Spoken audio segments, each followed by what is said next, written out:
Good evening, welcome along to the season finale of the MANS Ultimate FRL Masters. We are live from Le Mans for this epic season finale we've got in store tonight. Welcome along to the show, people. Hope you are doing well. I've had a very good week and I hope you're ready to strap in for some exciting action tonight. We have got an action-packed couple of hours coming your way. We've got 2 championships to be decided tonight. We've got 5 drivers in with a shout across the 2 series, the 2 standings to win tonight. We've got some epic prizes up for grabs from Cube Controls, our series sponsor for this season. Huge thank you to those guys over at Cube Controls for supporting FRL this season. So what have we got in line tonight? We've got about just over half hour of free practice to go. The drivers are just kind of getting the cars set up, getting all kind of dialed in for the qualifying and race. So we've got about half hour of free practice. Then we have a 20-minute qualifying session split over GT3 and Hypercar, and then we have the 1 hour and 20-minute race coming your way. Now, interestingly, let's forgetting about the permutations of points and where to finish, and we'll go through that a little bit later in the show. But tonight, the weather forecast, it is looking a little bit spicy in the old weather forecast. Rain is expected. So the strategy tonight when it comes to fuel saving, tyre management, and what tyres the drivers are going to be starting on, there is a lot of things to look out for on that starting grid before the green flag gets going in this race.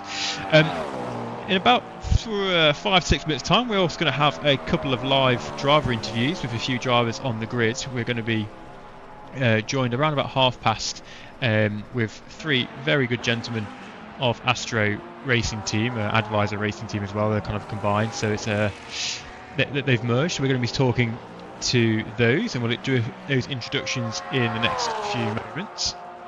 So stick around for those interviews, and then we'll give you a couple of bit of a track guide, a bit of information about the track, a bit more detail on the weather forecast, and more. The most important part of the pre-race show tonight is going through who needs to do what in terms of finishing where to win the championships. I've got a very old-fashioned pen and paper in front of me tonight.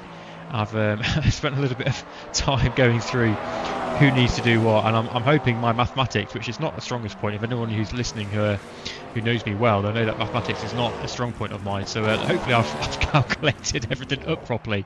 I'm going to be giving you all the guys and girls the correct information.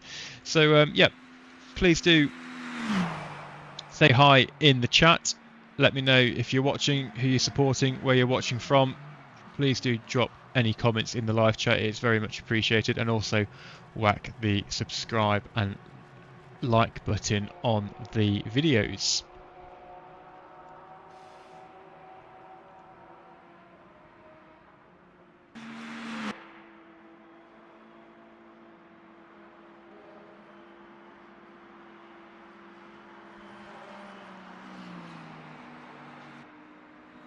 So most of you will know the track Le Mans, and I hope you do. But if you're not familiar with the track, the race, the famous race, probably one of the most prestigious racetracks in the world. It's part of the Triple Crown of endurance racing. You've got the 24 hours of Daytona, you've got the 12 hours of Sebring, but then you've also got the 24-hour Le Mans, and this is kind of what they call, alongside the Indianapolis 500, the Monaco Grand Prix. This is the real kind of one of the parts of the crown of motorsport. And this track, you got speeds of 227 miles per hour, 366 kilometers per hour. The Mulsanne straight, there's no chicanes tonight either. There's no chicanes on the track variant tonight, so it's going to be all about that bump draft and getting in that slim. There's going to be a little bit of tactics come into play as well. If we're in the final few laps of this race, if you're within a couple of seconds of the driver ahead of you or behind, etc., I think there's going to be a little bit of tactics going on when it comes to the slipstreaming tonight, so plenty to watch out for. But yeah, so Le Mans it's a fantastic track. With the rain tonight, it's going to spice things up without a shadow of a doubt. I believe actually this race has been run since 1923, so I believe it's actually one of the oldest active endurance races in the world. Obviously tonight we're only running it for 1 hour 20 minutes, but the real life IRL 24 hours of Le Mans is coming up in your diary very soon. I believe it's next week. It's the 14th, 15th and 16th 14th, 15th of June, so you can watch that on YouTube and on TV next weekend. But tonight it's all about FRL. It's all about the season finale here and what these drivers can hopefully produce a cracking show. So that's the introductions done. We're going to have a couple of interviews coming up very, very shortly. I'll be back with you in about 1 minute's time.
So I hope everyone has got their beverage of choice for the race tonight. You know, cup of tea, coffee, glass of wine, beer maybe. Hope everyone's getting ready. You've got about half hour to qualifying begins, and then obviously the action 20 minutes after that. But now we've got a few driver interviews lined up. So last week we spoke to the championship contenders, and it's only right for us not to disturb them in their free practice tonight. So tonight we've got a few drivers who are not so much in with a shout of the championship, but nonetheless they are on the grid, and we're going to be joined by Astro Racing Team. Now the name might be familiar, as my alarm is just going off on my mobile phone for some bizarre reason. We'll ignore that. So you might be familiar with the name Astro Racing Team, and they've been racing in FRL and other discords and leagues for quite the last few years really.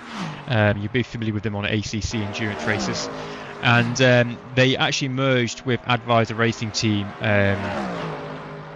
kind of at the beginning of this year. So we're going to be joined by Carl Van Horn, who is the founder of Astro Racing Team, Jan Barth, who's the admin and founder of Advisor Racing Team, the team they merged with, and then Cody Besseling, who is the admin and livery creator.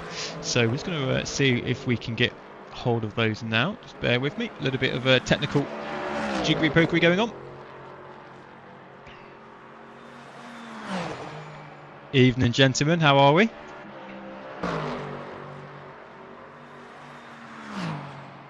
Evening, how are we? Good evening.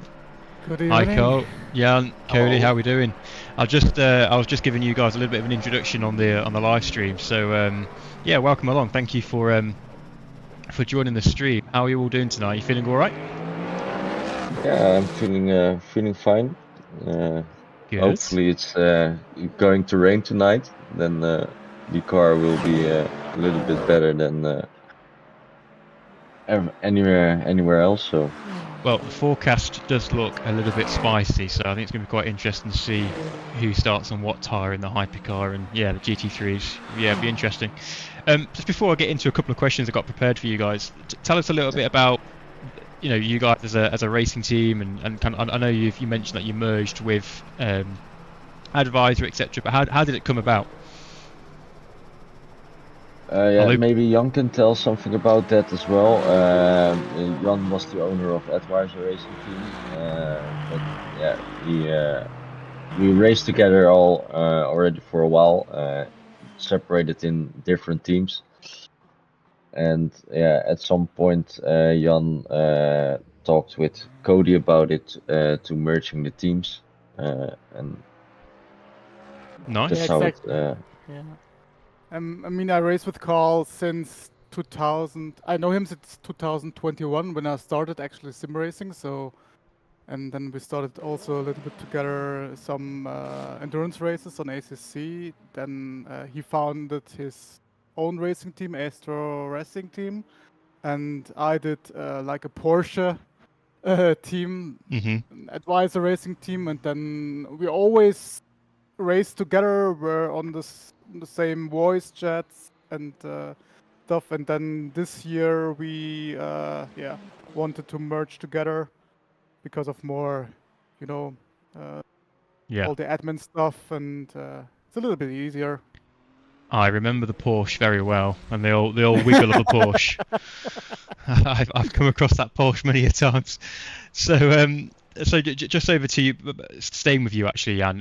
In terms of the season on Le Mans Ultimate, how have you found the switch to LMU? Obviously, you've been racing on ACC for a while, but how have you found it so far this season? For me, the switch was actually okay because I did some rFactor 2 like racing or some training on it. It was quite not Similar. easy but easier. Yeah, wasn't too bad. The season here now it's tough, man. It's really tough. Pace wise, I have no chance. I know I'm not the fastest. That's fine for me. I love the racing. I love the driving, the Yeah. hypercars, but it's very tough. Very tough. Yeah, But, it's not easy switching sims. You know, it's not easy, but I'm sure the guys are very happy to see you on the grid. And Cody, hi Cody. In terms of you, you know, what's been the highlight for you in the season? Have you got any kind of particular highlights that stand out to you? Well, I have some highlights. Of course, my battles with Mr. Chris Jones. He'll be listening to and, this. and occasionally, slight, interesting touches between us. But I had a battle was 1 or 2 races ago with Jan, Alfonso, and Savona. We saw that on the live stream. A four-way battle, a hefty 4-way battle. I think it was it Monza? Monza, yeah. And it was crazy. That was one of the best races that I had on the sim in a league. So it was really fun. Yeah, great stuff. I remember seeing that on the live stream at Monza. It was a really good battle. Yeah, epic. Thank you. And lastly, Cole, you know, in what's been the hardest part for you in terms of the season? You know, Jan's spoken about the transition to LMU. Cody's mentioned the fun racing. What about yourself? Yeah, for me it was the switch from ACC to Le Mans Ultimate. I never drove on rFactor 2, so I didn't have that experience that Jan had. So everything is completely new, different things. I just learned some new things about the cars, how to react on that, and that make me feel a little bit more comfortable in the car. I always driven the Aston Martin in ACC. Yeah. But for some reason, it's not a match on Le Mans Ultimate. I'm losing quite a lot of car during the races, so it's a bit of a mistake to took the Aston because the BMW I have no problems with it. So it may be the car choice for this season that's wrong for me. Yeah. Again, like Jan and the Porsche, I remember very familiar seeing you on track on ACC in the Aston Martin. So yeah, it seems a bit weird seeing you in a different car maybe next season. Yeah. And then just lastly, gents, what's tonight? Obviously, you're not involved in the championship hunt, but what's the aim tonight? Is it just to have fun? Have you got certain eyes on a certain opponent? What's the mind frame going into tonight's race? Chris Jones. He's just got a massive target on the rear of his car. Yeah, I will ask him when the liveries come out that he puts a big target on the rear, and would be nice to aim for. That is a very good suggestion. Yeah, I like it. Cool. All right. Well, I'm going to leave you to practice. Have you got anything else you guys wanted to say or shout out to anyone? No, for me not. Thanks for the opportunity to get in the interview, and let's hope for a fun race tonight. Yeah, I want to say some words to you and FRL. I mean, I'm doing this since I think 4 years now, and sim racing for me it was always fun and have a little bit like a small like real life experience, I would say, because yeah, if you watch all that stuff whack on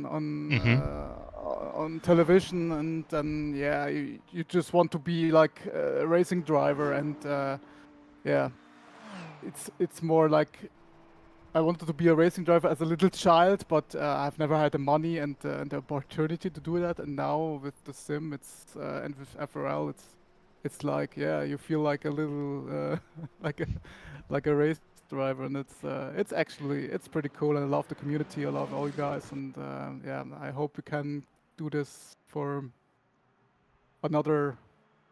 some other years. I hope. So yeah, Great thank stuff. you for that. I can promise the viewers who are listening to this, we have not paid Jan to say that. He's just said that off his own accord. That's all from the bottom of my heart. Thank you very much. Yeah, lovely words. All right, well, gents, thank you very much for joining us. Very much appreciated. Best of luck tonight. Have fun out there, and yeah, have fun. Yeah, Thank you very much, Luis. Thank bye you. bye. Bye bye. What lovely guys! How cool of that for them to join us on the grid, on the pit wall before the race. It's like Martin Brundle on the track before the start of the race. There we go. So yeah, I hope you guys enjoyed that. We'll get a few more drivers interviews lined up next season potentially. Yeah, watch the space. We'll see what we can do. Try and mix it up a little bit. But last week we spoke to the championship leaders, and tonight Astro Racing Team. Really good stuff. So I'm going to quickly prepare, just double check some notes on my end, and then we're going to bring you the championship permutation. So who needs to do what, and kind of what the championship is looking like. We're going to go through the standings in both hypercar and GT3. So we'll go through that next, and I'll be back with you in about 1 minute's time.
And we're back. So, welcome back to the pre-race show here on FRL TV for the season finale at Le Mans Ultimate.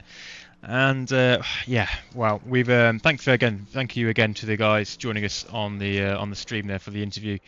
And we might even hear from a certain Mr. Chris Jones after the race. He hasn't yet committed to coming on. He's a little bit microphone shy. I won't say camera shy because you can't actually physically see us here in the commentary box. You won't want to see me. I've got a face for radio. Let's just say that. And yeah, so Chris, he might join us after the show, but we'll see.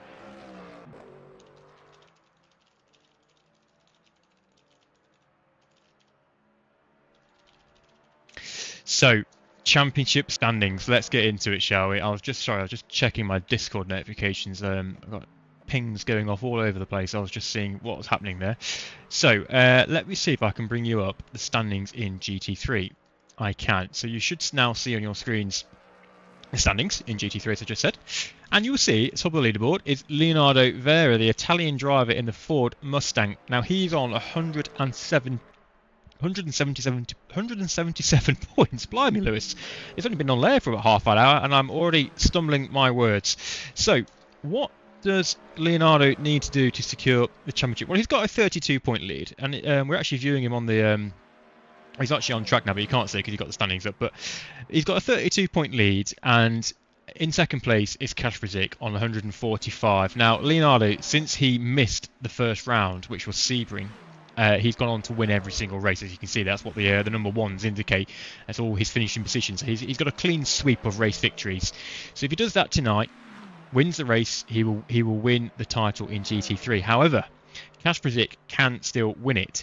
Kasperzik can get to 183 points. So the question is more, what does Kasperzik need to do? And it's quite an ask. It's quite a tall order, but it's possible. You know, as we say in England, it's not over until the fat lady sings.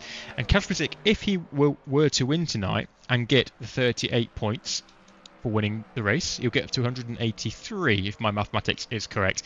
So Leonardo Vera would need to finish 8th or lower. Now, I don't take this as gospel because I've said this now for 3 times already in the space of 20 minutes. My maths is shocking, so I'm hoping an admin's going to come on the YouTube live chat and say, Lewis, your maths is spot on, and that is exactly what needs to happen. But I'm pretty confident I'm going to go out there and risking my career right now as a very minor YouTube sim racing commentator and say that I think Kasperzik has to win and Vera has to finish 8th or lower. I will double check that as the race goes on. If we find ourselves in a situation where Kasperzik is winning the race and Leonardo Vera has gone off track and had an incident and he's running in 10th place, we'll double check it. Okay, so that's the championship. Joseph Chada sitting in 3rd. Strong season, you know, number of podiums there. I think he's actually finished on the podium in every single race. He's just not been able to grab that race win. He's sitting on 134. He can't catch Leonardo Vera. Okay, so Chado is out of the championship contention. But you know, opportunity tonight to secure 3rd place. 4th, quite a strong showing from Danilo Lysick. You know, he's been strong. Podium at Sebring, DNF a couple of races, so you know it's up and down for Lysick, but 4th place in the championship. Danny Gould is lying in 5th. Again, 4th is his best finish of the season so far. That was at Sebring as well.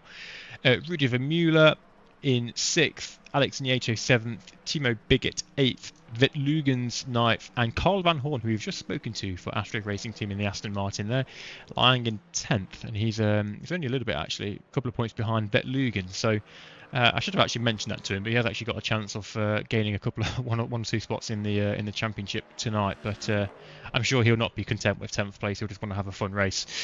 So that is the GT3 standings. There are other drivers towards the bottom. I won't go through every single one. Not every single one's always turned up and raced every week, but that is the top 10.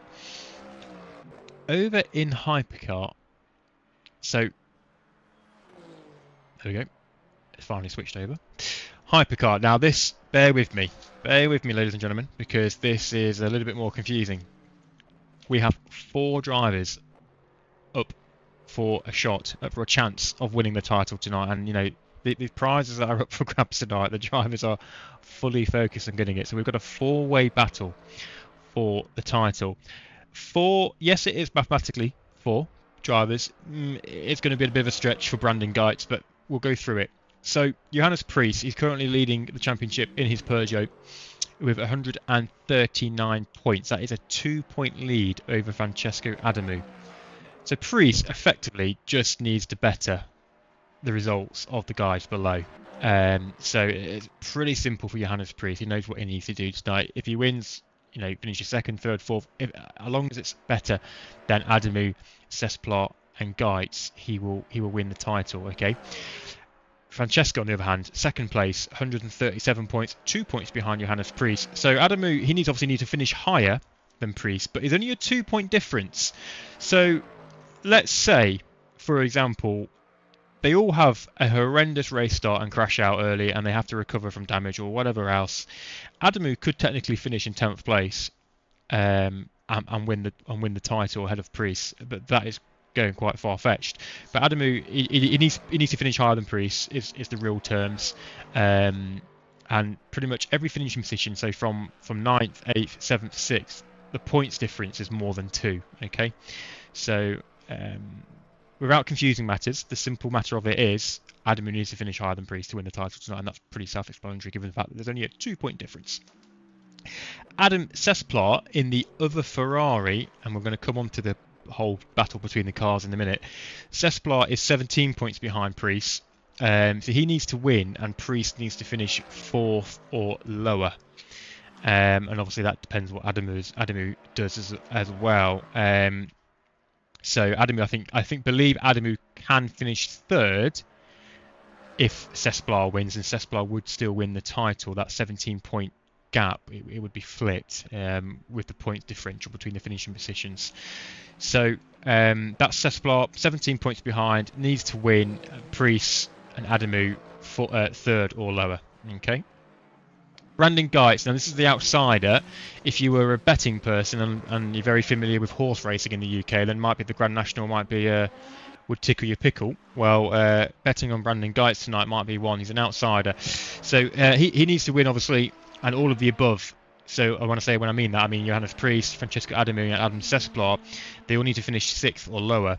So again, looking at the maths, I believe Sesplar could finish 2nd if Geitz is win, and Geitz would still win the title because of the points differences. The main thing is he needs Priest and Adamu to finish like 5th and 6th or lower.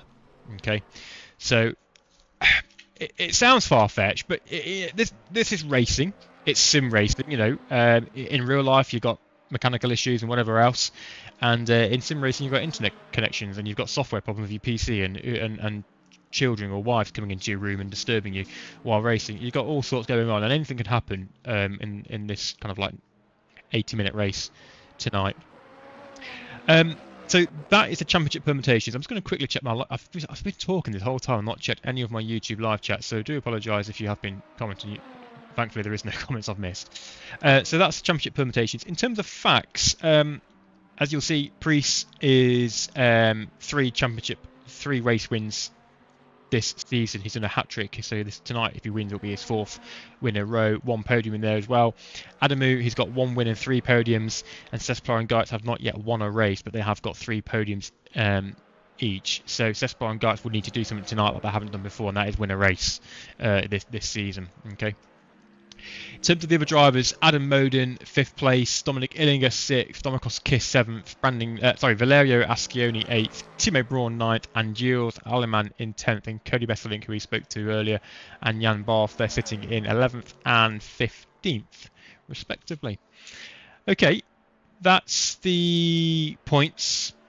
I spent a little bit longer than I normally do on that section, and it's just purely because it's the season finale, and there's a lot of things can happen with the various maths and finishing positions and all that sort of jazz. So back to the live coverage, we've got Leonardo Vera out on track at the moment in the Ford Mustang, getting that practice in, and he's currently where is he? He's not the quickest GT3 driver. Joseph Chadder is, so interesting. Let's actually have a quick look at the hypercars, because Francesco Adamu is currently setting the pace in free practice with a 3-minute 0.9.5. So Adamu setting the pace. Now this brings me on perfectly. I haven't set this up, this has just naturally come to me in my mind. But this brings me on perfectly to the battle in terms of the manufacturers tonight.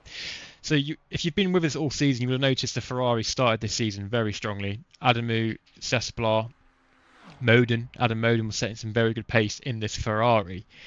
And then as the seasons evolved, the Peugeot of Geitz and Priest have kind of flipped. The Peugeot's been dominant in the last 3 races. They've got a triple 1-2 in a row, and the Ferrari's really suffered with the BOP and the various tracks. However, round 1 of this season was at Le Mans. And that is where Adamu and Moden in particular were rapid, and they were much quicker than the Peugeot.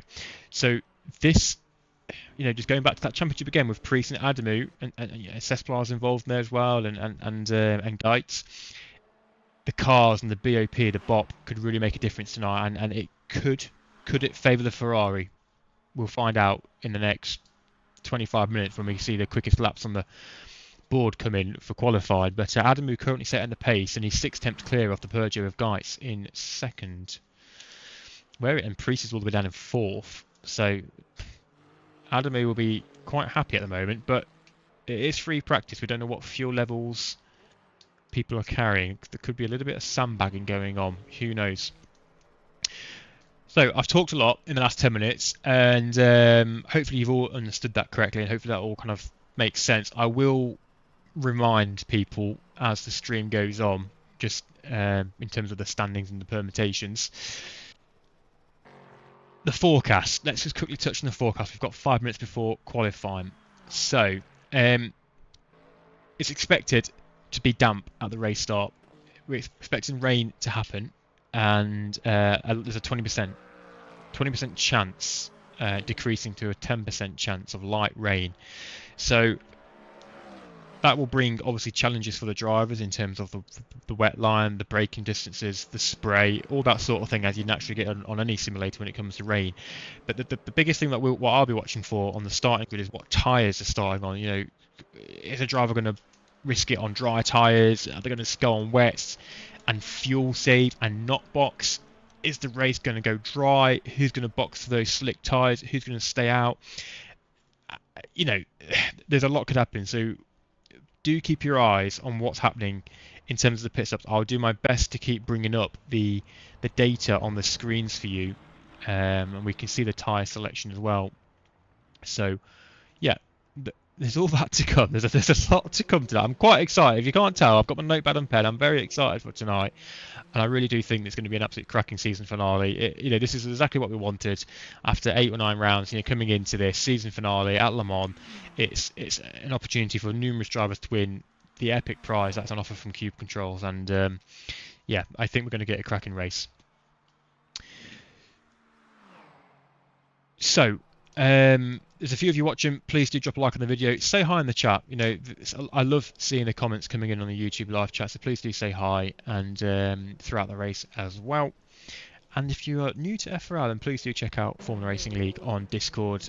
Plenty of opportunities to get involved with the racing on ACC, F1, rFactor 2, Le Mans Ultimate. Plenty of sims. There's a couple of people doing iRacing as well. So do check out FRL. It's a really competitive, friendly community. It's a competitive community, yeah. There's a lot of quick drivers, but there's drivers at every single skill level. So you'll tend to find a split and a race at the skill level you're at. So yeah, can't recommend it highly enough.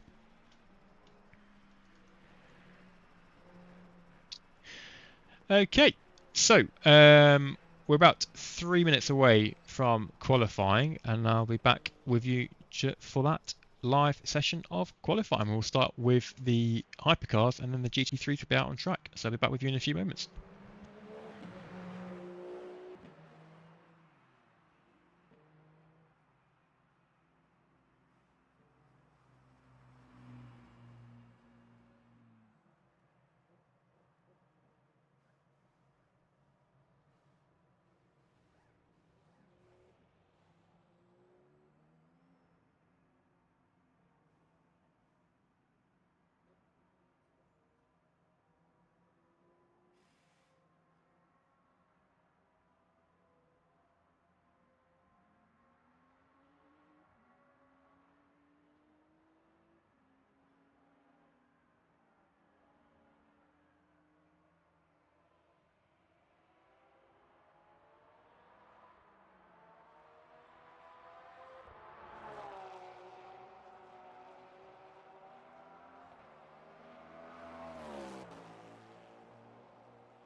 Welcome back to the live coverage of this evening's season finale on Formula Racing League TV. Masters of LMU Season 2, Round 8. We're at the Pro Split at Le Mans. It's a no chicane variant, and we've got qualifying coming your way any second now. The checkered flag is out on the free practice session. Francesco Adamu setting the pace in free practice with a 3:09.5. But look how close it is. Adam Sesplat. And my prediction, was it a prediction or was it my hunt? I don't know. Either way, the Ferrari's front row lockout in free practice, is that going to transfer across the qualifying? We're about to find out. But that's going to be the interesting factor. Ferrari beat Peugeot tonight, and how that's going to implement, is that the right word? How that's going to impact on the championship battle between Adamu, Sesplat, Geit and Priest. But Adam Moden is in there as well. Adam Moden could just be a little bit of a pigeon, a cat amongst the pigeons, couldn't he? Adam Moden. We'll see. He's 1.5 off Adamu in that free practice as Dominic Illinger just comes into the pit lane. So, checking flag is out. Most of the drivers just heading back in. Jan Barth is the last hypercar out on track, who we spoke to earlier on the live stream. If you just joined the live stream, please do check out. Around about 10 minutes into the live stream, we spoke to Astro Racing Team, Cody Besselink, Carl Van Horn, Jan Barth, live on air. Do check out their interview. Thank you very much to those three for joining us on stream. And if you have just joined us as well, I missed my 10-minute run through of the championship standings. That was about 10-15 minutes ago. Quickly rewind, have a listen to that. I talk you through all what needs to happen in terms of the standings and who needs to do what, but I will quickly go over those again in the during the race at some point. So, green flag for qualifying, and sorry, my lights in my desk, I've got some LED RGB all going berserk. I have no idea what's going on, but distracted me for a very slight moment. Back in the room, so green flag, and we've got Francesco Adamu. Let's actually go on board though with, I want to go on board with Johannes Priest, because he is the championship leader and he's coming out. So we have 15 hypercars on track tonight. Francesco Adamu, Sesplat, Geit, Moden, Priest, Kiss, Illinger, Sodre, Besselink, Jones, Eck, Barth, Alfonso, Ascioni and Maurizio Savona. 15 drivers, season finale. They're all out on track actually, apart from Alex Alfonso and Maurizio Savona. They're still in the pit, probably just lowering the fuel and getting their quality tyres on. But we're out on track. It's the outlap. It's Le Mans. This is huge for 4 of these guys this season in the championship bid. So it's kind of now or never really for some of these guys. And let's see if we can get on board with Priest. We can. So please do drop a like on the video. Say hello. There's a few of you watching. Please do say hello in the live chat. It does help a lot during the next 90 minutes or so on air. If I could speak to a few of you. Let me know who you're supporting. Who do you reckon is going to win the title? Is it going to be Ferrari? Is it going to be Peugeot? Is it going to be Adamu? Is it going to be Priest? Let me know what you think. And this is actually our first look of the Mulsanne straight with no chicane. You can see the car ahead vigorously weaving to get some tyre temperature. And yeah, this is a no chicane variant. It's going to be absolutely mad tonight. I think it's going to be bump draft heaven.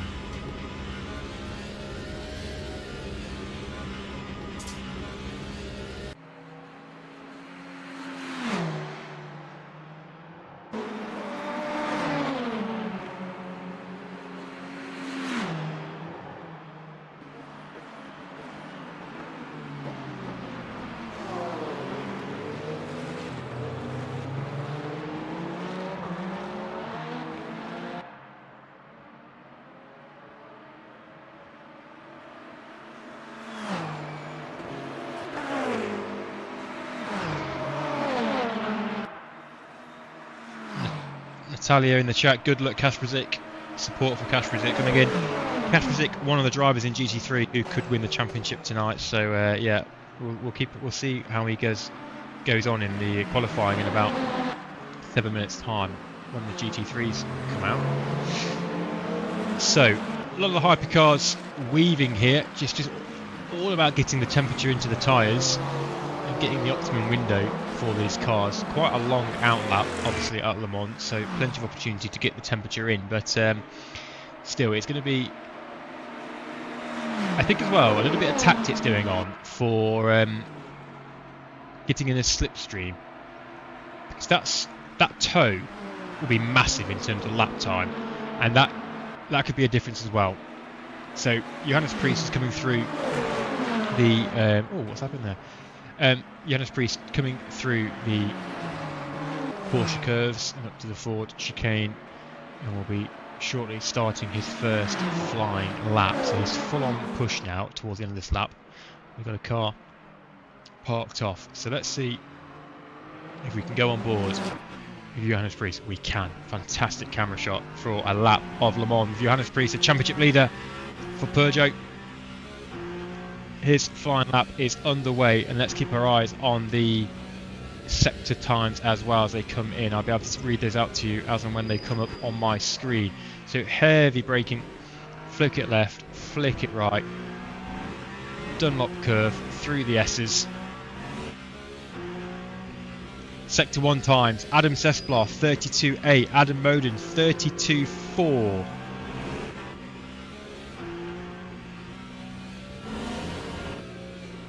Francesco Adamu 32.8, Johannes Priest 32.6. It is a purple sector 1 for Johannes Priest. He's the quickest guy on track. He is 2 tenths up on both Francesco Adamu and Adam Sesplar. João Padre Sodra 33.7, 33.2 for Benjamin Eck. Ascioni 33.4. So the pace to beat is a 32.6 from Johannes Priest. 2 tenths up on the Ferraris at this moment in time, and this is now just absolutely full throttle, maxing it out. And is he going to pick up a little bit of a toe here? No, he's not. Sector 2 times. I'll see what they come in as. Kasperzik's got a lot of fans in the old YouTube live chat tonight. Welcome along, Kasperzik fans. We'll be seeing him shortly on track.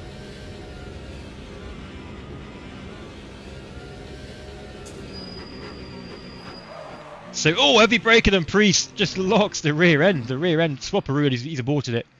He's aborted that lap. He's done for it. So, all eyes on Francesco Adamu. He's done a 67.4 in Sector 2.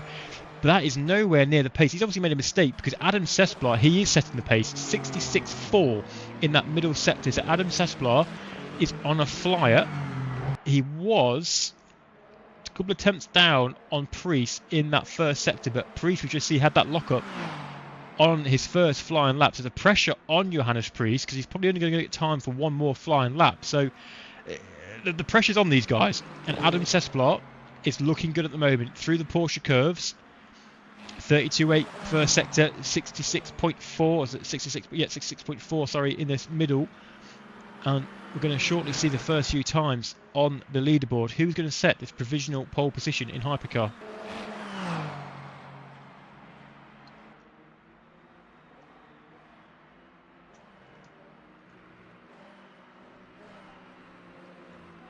So round the final few corners, here comes Adam Sesplar across the line. What's it going to be? It's a 3:12, so it's nowhere near the time that Adamu set in free practice. But here is Adamu now, the second of 4 title contenders tonight in hypercar. Adam Sesplar boxes Francesco Adamu. Adam Moden 3:24, a slow, but Adamu 3:13. It's 1.3 off Sesplar.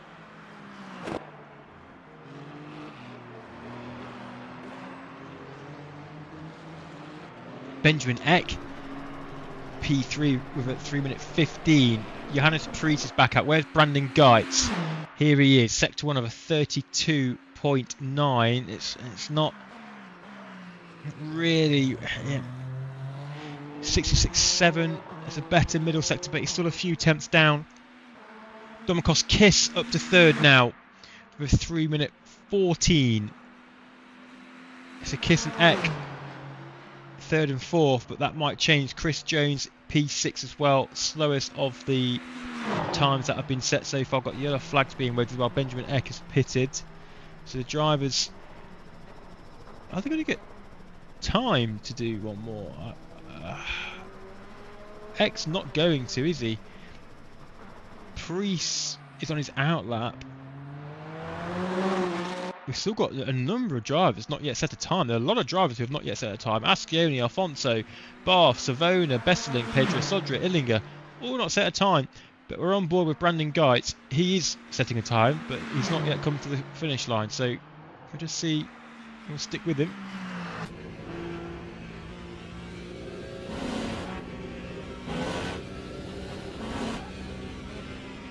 Porsche curves.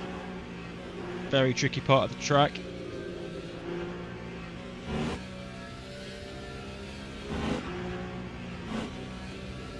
So this could be the front row. This could be a good enough lap time for a front row.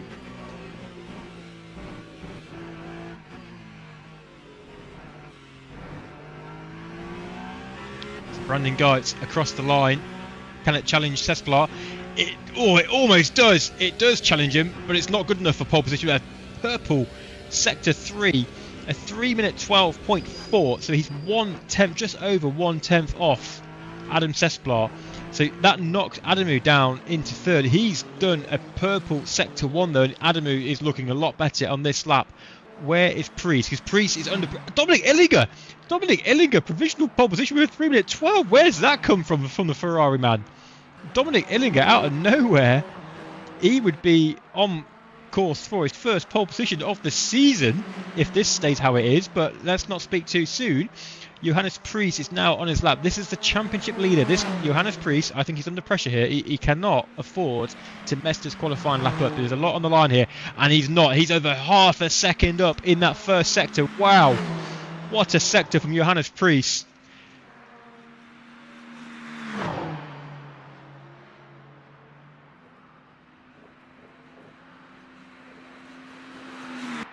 Got more support coming in the live chat.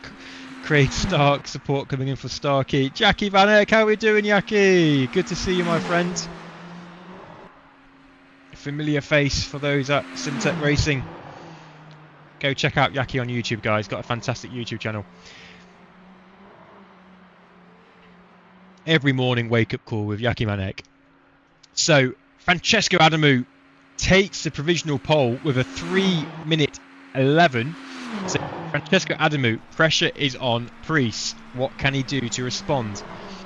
He's still got that purple sector 1 though. So Adamu, Illinger, Cesplar, your top 3. It's a Ferrari lockout.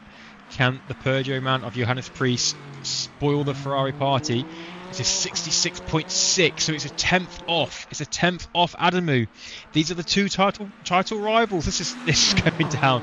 Meanwhile, while this is happening, the GT3 cars are all on that out lap, and we're going to get to those in a moment. We're going to watch this final lap from Johannes Priest and just see what he can do.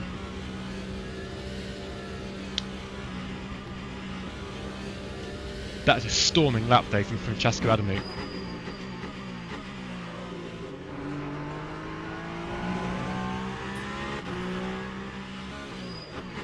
Yeah, and Barth coming in there in the live chat, driven over a over a board which was laying on a curve, threw him into the wall. Not what you want at the moment. Well, it's a last to first challenge, Jan. Think of it like that.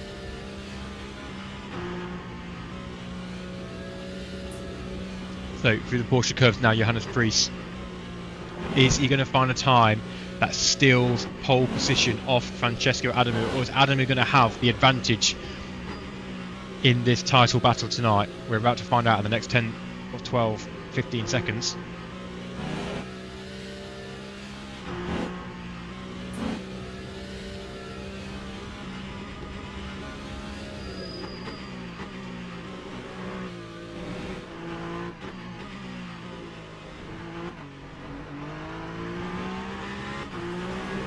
What a lap. That is Brandon Geitz.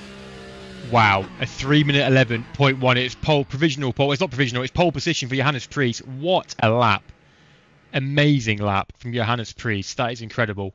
Oh, and Brandon Geitz got P2. Sorry, I've missed it. It's a Peugeot front row lockout. Blimey, my telemetry was just about about 15 seconds behind there. So it's a Peugeot front row lockout. Johannes Priest takes pole position, Brandon Guy second, Adamu third, and Illinger fourth. But look how close it is, 4 temps in it in the top 4. Sorry, a little bit of anticlimactic commentary there, but my telemetry was a little bit delayed. But wow, what a lap. But let's just switch our attention to GT3 because they're all doing their outlaps now. We've got 10 cars in GT3 tonight. We've got Joseph Chadder, Leonardo Vera, Craig Starkey, Danny Gould, Rudy Vermeulen, Carl Van Horn, Alex Nieto, Nigel Longden and Mark Stewart, and then Kash Frizik, who is on your screens right now, who is second in the championship. Blimey, I can't believe the Peugeot lockout there in Hypercar. That was just incredible.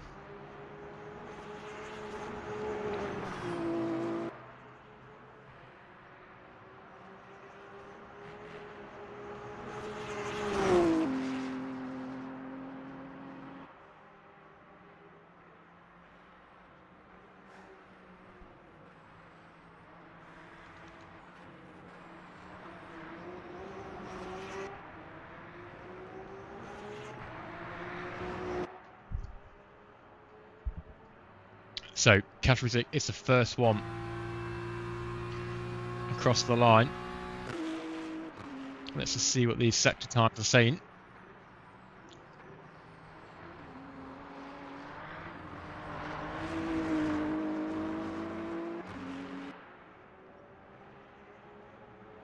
So these drivers are going to have, what, 2 flying laps, aren't they? Yeah.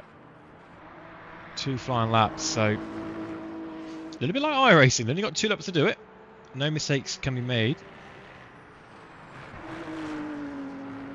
So 37.7 in Sector 1 for Kash Frizik. Leonardo Vera still not started his flying lap. He's probably going to be the last driver across the line. What is Joseph Chadder going to do? So Kash Frizik still holding that purple Sector 1, but only 3 drivers to set it. Craig Starkey, there's some Starkey fan club in the live chat tonight. 38.1 for Craig Starkey in the first sector. That is, it's on par with some of the drivers in the midfield in GT3. Obviously, there's only 10 GT3 drivers on track tonight. We're still waiting for the Sector 1 times of Joseph Chadder and Leonardo Vera to come through. They've got to be a 37.7, and wow, Joseph Chadder has matched it almost. 37.787, so milliseconds slower than Kash Frizik in that first sector. But what is Leonardo Vera going to do? He's now started his flying lap, the last driver across the line, the Ford Mustang, the championship leader tonight. His task is simple. He's simply just got to pretty much just finish ahead of Kash Frizik, really. That's simple as that. So Kash Frizik 77.9 in Sector 2, but all eyes are on Leonardo Vera to see what he can do. So it's 38.1. It's a lot slower. It's a lot slower than Kash Frizik and Joseph Chadder. So Leonardo Vera, actually, he's his first sector's putting him under pressure a little bit.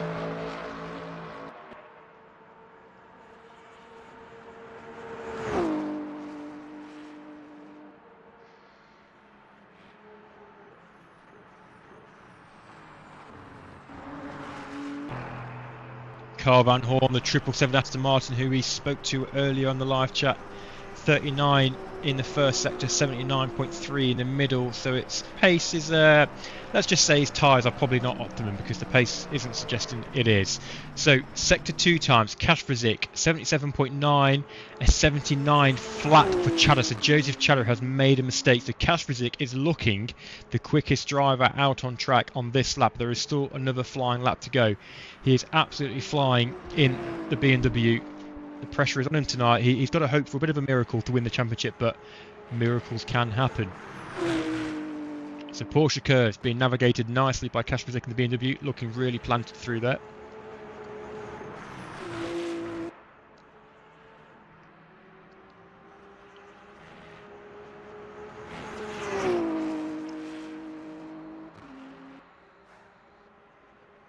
So only a few more corners to go.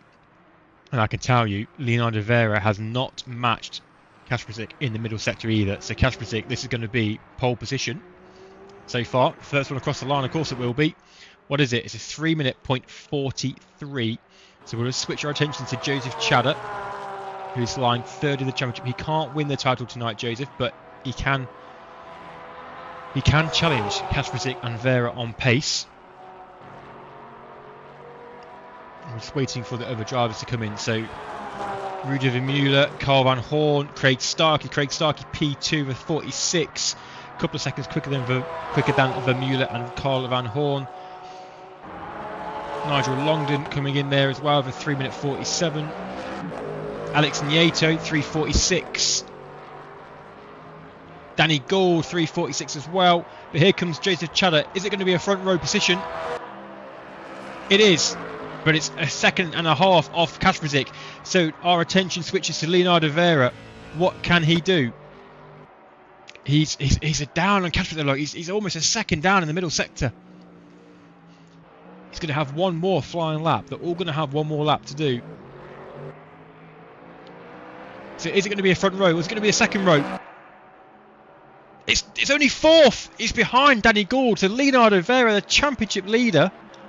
Pressure is on this last flying lap. But let's remember, if Kasperzik does win the race, he needs Vera to finish like 8th place or lower. So even a P4 would be good enough for Leonardo Vera. But let's... Oh, hey, anything could happen, as I keep saying. So last man line across the line is going to be Mark Stewart. Where is Mark Stewart? He's now coming across. Here he is, and he jumps up to 8th position. So Kasperzik going quicker in that first sector. Purple by 2.5 tenths.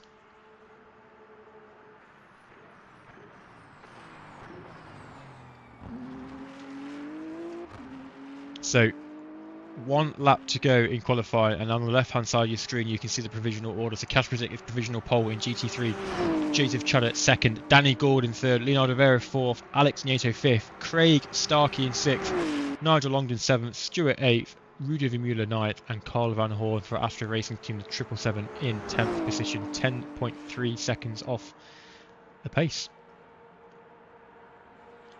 So down in the middle sector, Kasperzik 78.1 it was,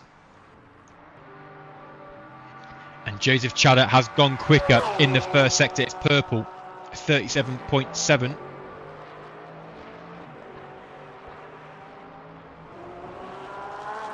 but the middle sector is not good enough. The middle sector, he's over a second down. So what's Leonardo Vera doing?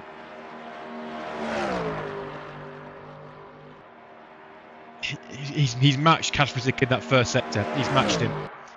So Kasperzik's done a 78.1 in sector 2. What is Vera going to do? Well, let's just see. It's a 79.2. It's not good enough. It's not quick enough. So Leonardo Vera, unless he pulls an absolute like rabbit out of the hat, is that the phrase? He ain't going to get provisional pole position here. He's not going to get pole position at all because the pace isn't good enough in the middle sector. So Kasperzik, advantage Kasperzik for Team WRT BMW. Tell you one driver who has matched the pace of Kasperzik in the middle sector is Danny Gould. Danny Gould is one to watch here in this lap because he could challenge Joseph Chadder for a P2. So the checkered flag is being waved. Kasperzik is across the line, and it's a 3 minute 43.5.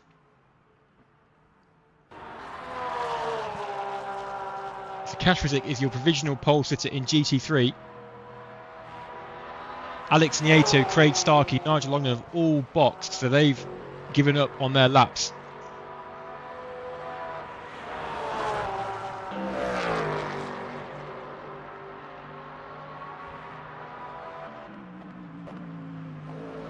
Danny Gould there with the middle sector. Talia is looking quick. Let's just see what he's going to do. Danny Gould. Oh, he's lost it! He's lost it! Oh, that's his lap gone, and he's into the wall. Yellow flags are out. Joseph Chadder will complete the lap. So is he going to challenge Kasperzik? It won't do. I don't think it will. It doesn't. He improves, but nowhere near good enough. So 1.4 off. So where is Leonardo Vera? He's still going. He's over a second down in the middle sector. Danny Gould was going to be absolutely gutted. Gould was on to challenge Chadder there for a P2 potentially. But Leonardo Vera, he's got to find 2 attempts to get it on the second row. Well, he's on the second row, but he's got to find 2 attempts to get it. Oh, he's gone wide. He's gone wide. Is that going to invalidate his lap? It's validated his lap. It's only P4 for Leonardo Vera, the championship leader. Alex Nieto is 5th. So Kasperzik is your pole sitter in GT3. What a lap, over 1.5, or just under 1.5 seconds quicker than the nearest man. So fantastic qualifying from Kasperzik. Let's just bring you a full roundup of the qualifying results.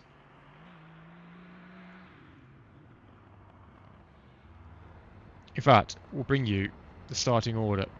We'll do it that way, shall we? So, front row is Johannes Priest and Brandon Geitz, a Peugeot lockout in hypercar. Row 2 is Francesco Adamu and Dominic Illinger, a Ferrari Row 2. Row 3 is Adam Sesplar and Adam Moden, another Ferrari row. The yellow Ferrari though this time.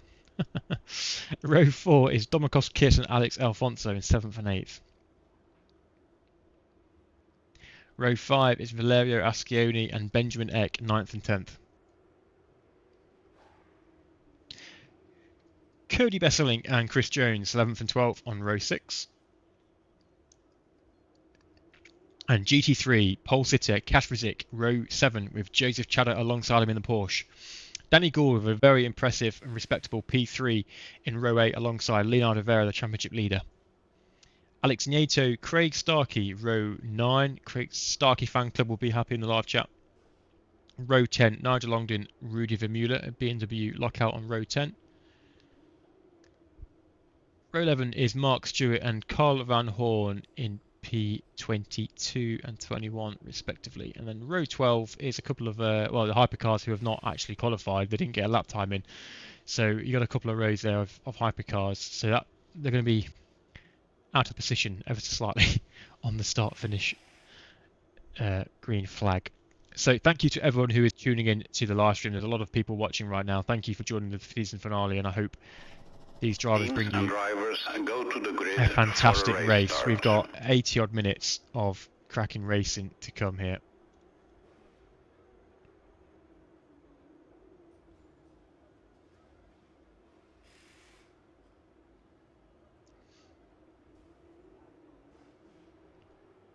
So just seeing, the drivers are just getting themselves set on the grid and just picking tyres, and I'm very interested to see what tyres people are going for.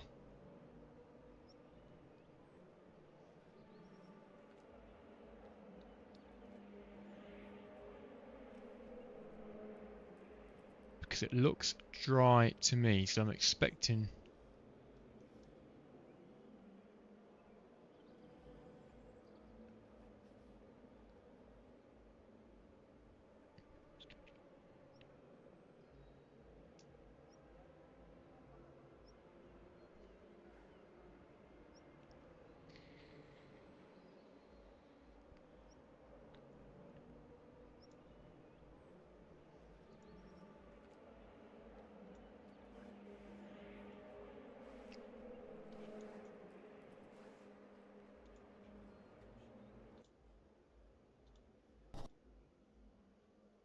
drivers just lining up now, just getting themselves set. So the formation lap is underway. We've got Johannes Priest, the 93, Brandon Geitz, the 94. So Priest, the championship leader, he's just got to better the results of Adamu, Sesplar and Geitz, and he's put himself in a fantastic position to do so. Adamu has got to get the pressure on. It's all about this race start. There are 4 championship contenders. Sesplar down in 5th, Dominic Illinger squeezing his way up into 4th. The yellow lights of Johannes Priest, or the green lights on the right hand side. The 94 of Brandon Geitz, who's closer to you on your screens. We're about to go live for the season finale on Formula Racing League. What an epic season this has been. Thank you so much for all the drivers, Cube Controls, all the fans for joining us this season. 80 minutes of fantastic racing to come. Championship decider. Let's hope for a good one. We're about to find out what happens.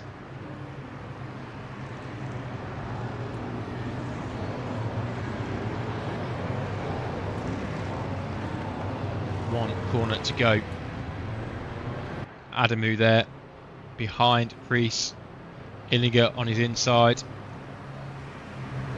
Green flag. Here we go. We're racing for the season finale.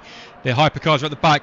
It's now going to be Adamu pulls almost alongside Priest. So Priest is under pressure. Oh, it's almost 3 wide into turn 1. It is. So Priest, Adamu, side by side. Oh, there's contact. Priest is off. Johannes Priest is off. That's a big off.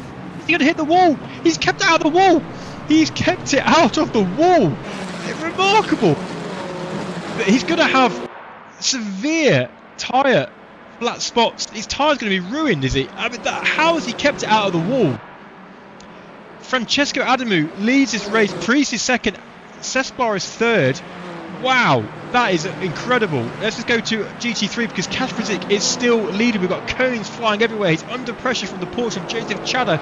But Kasperzik is leading the race. Leonardo Vera, the championship leader, he is down in 4th position. He's got the hypercar Maurizio Savona coming on through now. There's the hypercar Savona who are out of position. So the GT3s.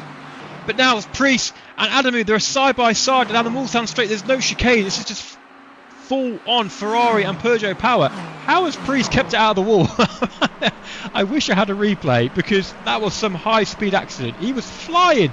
So Priest pulls ahead, Adamu pulls behind into the toe.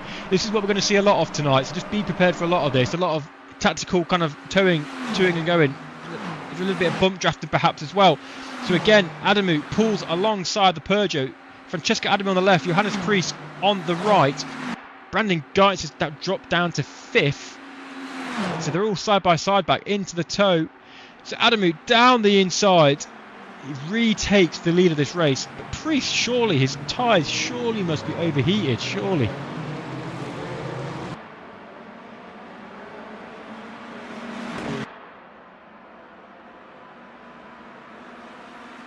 So Adam Cesplar is 3rd, Brandon Geitz 4th, Illinger's 5th, Modin 6th, Domikos Kiss 7th, Valerio Asconi 8th, Afonso 9th, Benjamin Eck is 10th. In GT3, let's have a look what's got going on.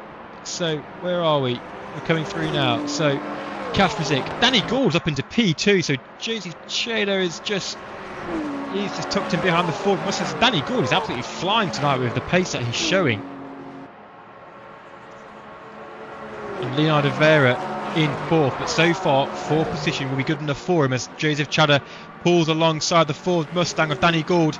Down, is he going down the outside now? It's trying to go around the outside. The Mustang is on the inside, but great traction from the Porsche. He's going to have the inside down to the next corner, dipping those right-hand tyres into the gravel, and Danny Gould just plays it safe and tucks it behind. So Joseph Chada up into P2 as the Mustang gets a little bit out of shape. Back up with the hypercars. It's all going on. This is an incredible hard job for me being a lone commentator. I'm doing my best, ladies and gentlemen. Francesco Adamu leading with Johannes Priest following just behind. Adam Cesplar's 3rd. Now, if it stays like this, Francesco Adamu would win the title, but there's 1 hour and 16 minutes to go. I'm just still in absolute shock what happened at the start there. I mean, it looked like accidental contact. Let's just say that for a start. Yeah, I'm not saying for a second that Francesco Adamu deliberately tapped Priest flying off the track. I don't know how he kept it out of the wall. If it's luck, if it was skill, I don't know. But Johannes Priest, either way, he kept it out of the wall, and he's only half a second off the back of Francesco Adamu.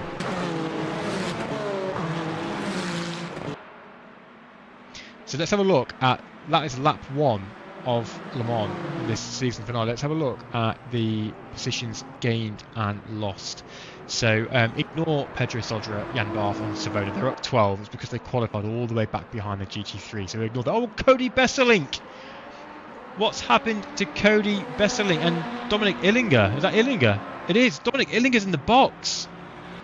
Besselink has also had contact, I think. So not sure what's happened there.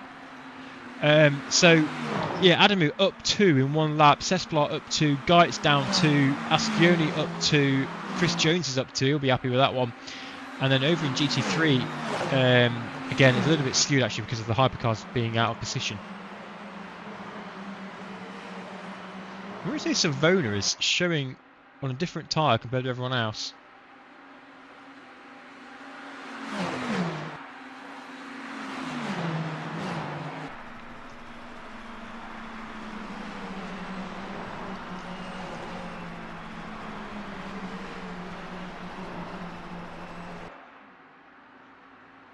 So, as they were in the hypercar, Adamu and Priest still very much in play.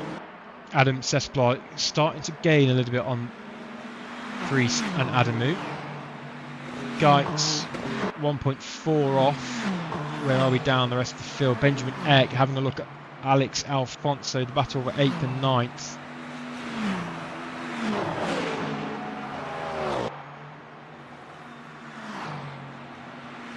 Danny Gould is dropped down to 4th, and Leonardo Vera has actually got up ahead. So Alex Nieto flashing the lights behind as well, so I'm not sure what he's unhappy about. But Leonardo Vera pulls up into 3rd position. It's not what Cash will want to see.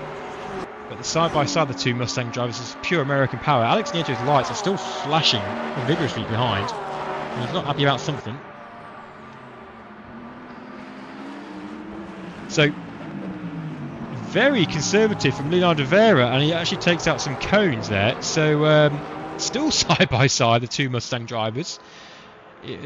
I can, not surprising he was quite conservative. He does not want to be taken out. Because if he gets taken out, that's the championship done for.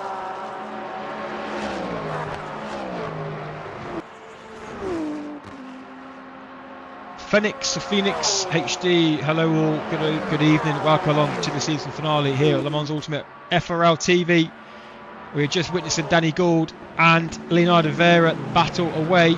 So Leonardo Vera takes 3rd position. We've got yellow flags out for someone. Is that Maurizio Savona? I think Maurizio Savona's had an off.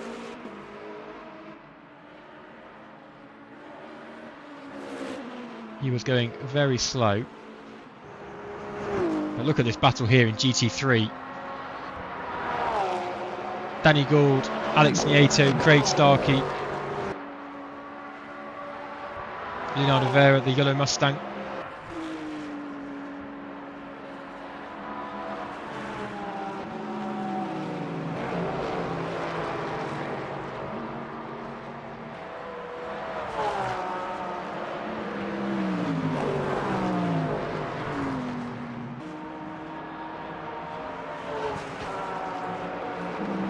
There's a visual glitch on my screen, but Alex Nieto's headlights are just flashing the whole time. That must be a visual glitch because he can't just be hammering that flashing button. I can't imagine so.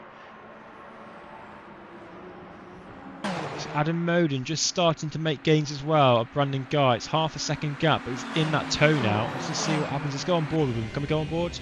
That's not the onboard angle I wanted. That's still not the onboard angle I wanted. There we go. So you can just see up ahead as well the slipstreaming that's going on. The top 3 there, Adamu, and Sesplot.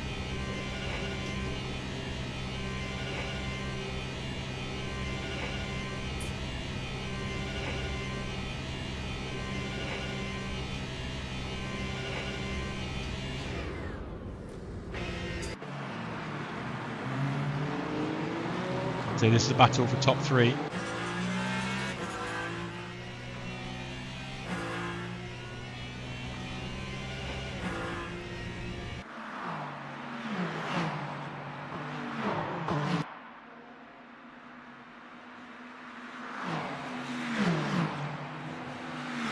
JR Sim Racing, Dell for President of Venezuela. That's a random one. There must be some context behind that one. Please do feel free to share.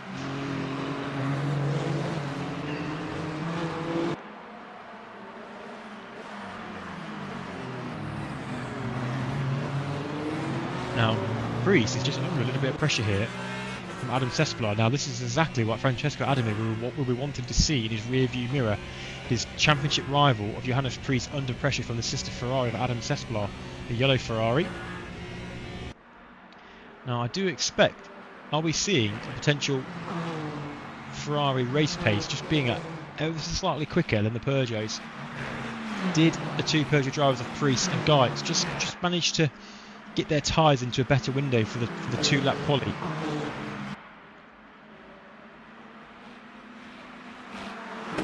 Or is Priest suffering from that mega incident at the first corner on the first lap?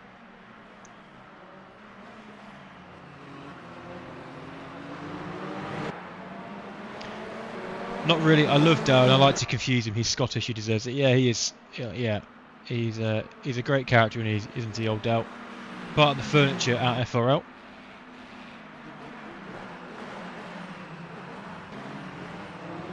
So it's back down with GT3 again. Leonardo Vera and Danny Gord. I think we're going to be seeing a lot of these tonight. And Craig Starkey, he's passed Alex Nieto up front, so that we've got a bit of a Mustang train now. So Vera, Gold, and Starkey all running in 3rd, 4th, and 6th.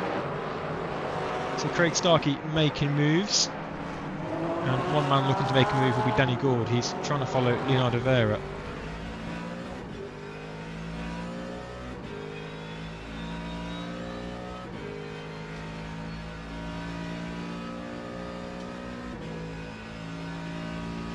I hope everyone's had a cracking week, and yeah, thank you for joining us on this stream tonight, guys. It's very much appreciated from myself and everyone at FRL. Get yourself a beer, tuck in for the next 1 hour, 8 minutes. I think it's going to be a bit of a... Oh, hang on.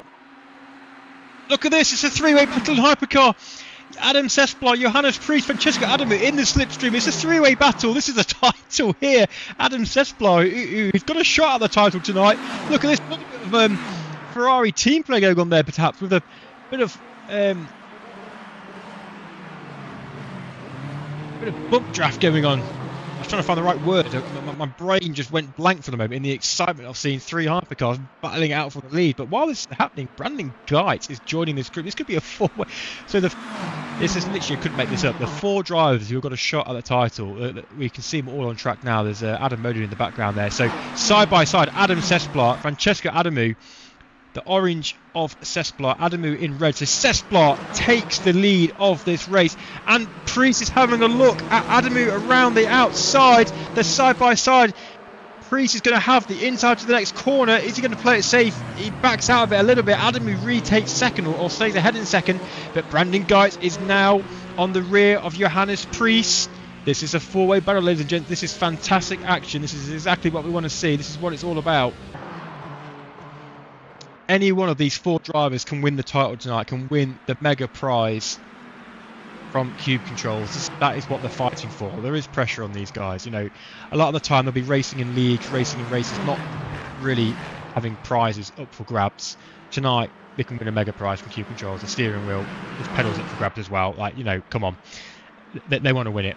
These guys, all 4 of these, are absolutely pushing as hard as they can. How big is the grid? Question from JR. 25 cars on the grid tonight. We've got 15 Hyper, 10 GT3. There's a couple of retirees already that we've lost. We've lost Maurizio Savona. Dominic Illinger, who I thought we lost, he's back out. So he's still running. So down to 24 cars tonight.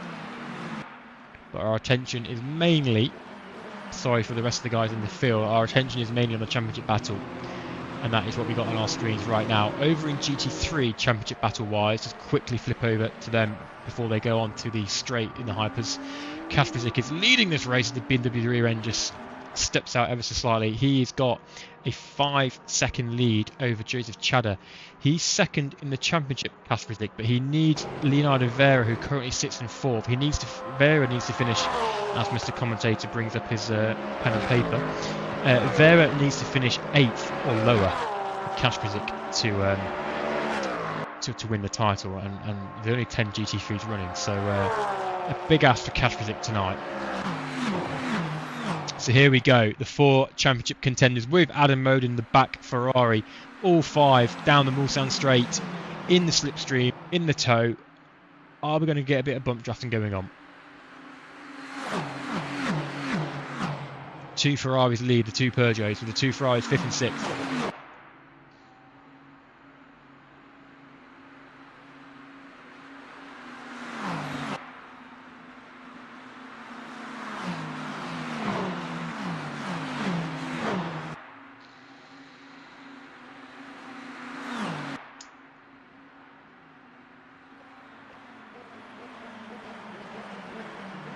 So all fairly pretty much as you were down there.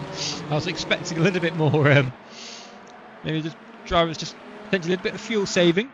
You know, there is some little bit of strategy can happen tonight, but fuel saving, tyres, etc. Are they just trying to save what they can in the tow? It's almost like they don't want to be first, really, kind of punching a hole through the air. So it's almost like a little bit like a peloton in a cycling race if you're a fan of cycling, which I'm not, but I do know a little bit about it.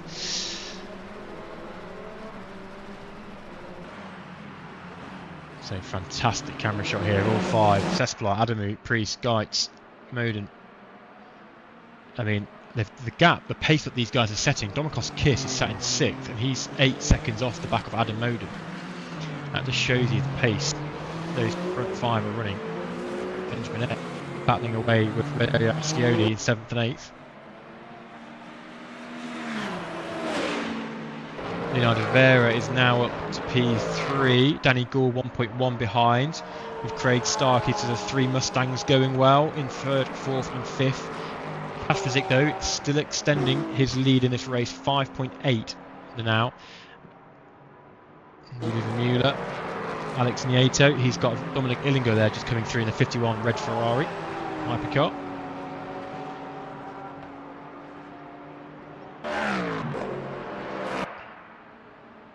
So, across the start-finish line, Geitz is actually very close to Johannes Priest. Priest, I think, is struggling here a little bit for race pace. I think his tyres have took a little bit of damage from that first lap incident, because he's falling back even more now to Brandon Geitz. And that's Adam Moden, what you can see on the rear end of Geitz.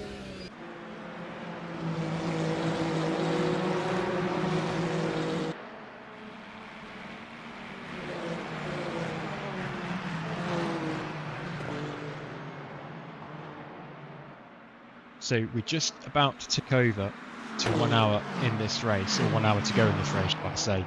And as a reminder, if you did not join my mathematical equation of a pre-race show, kind of permutations for what needs to happen.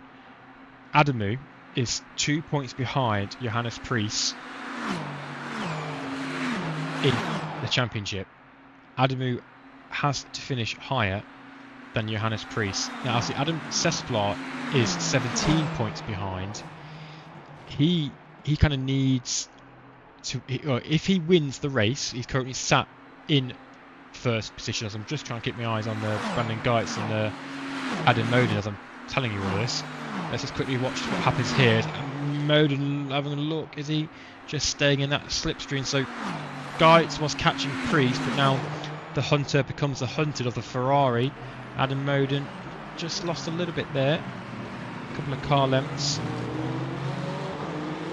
So Adam Sesplar currently leading the race. In an hour's time, if it stays like it is, he needs Priest to finish 4th or lower, and he needs Adamu to finish 3rd or lower. So at the moment, if I have my maths correct, Adamu would still win the title, the championship, because Adamu is in 2nd position. There's a long way to go, there's an hour to go. I don't want to get my head too messed up in the maths, because I'll go mad for the next hour if I do that. Now, this is the interesting part. They're just starting to come up to some GT3 traffic. That is Carbon Horn, the 777 Aston Martin, sorry.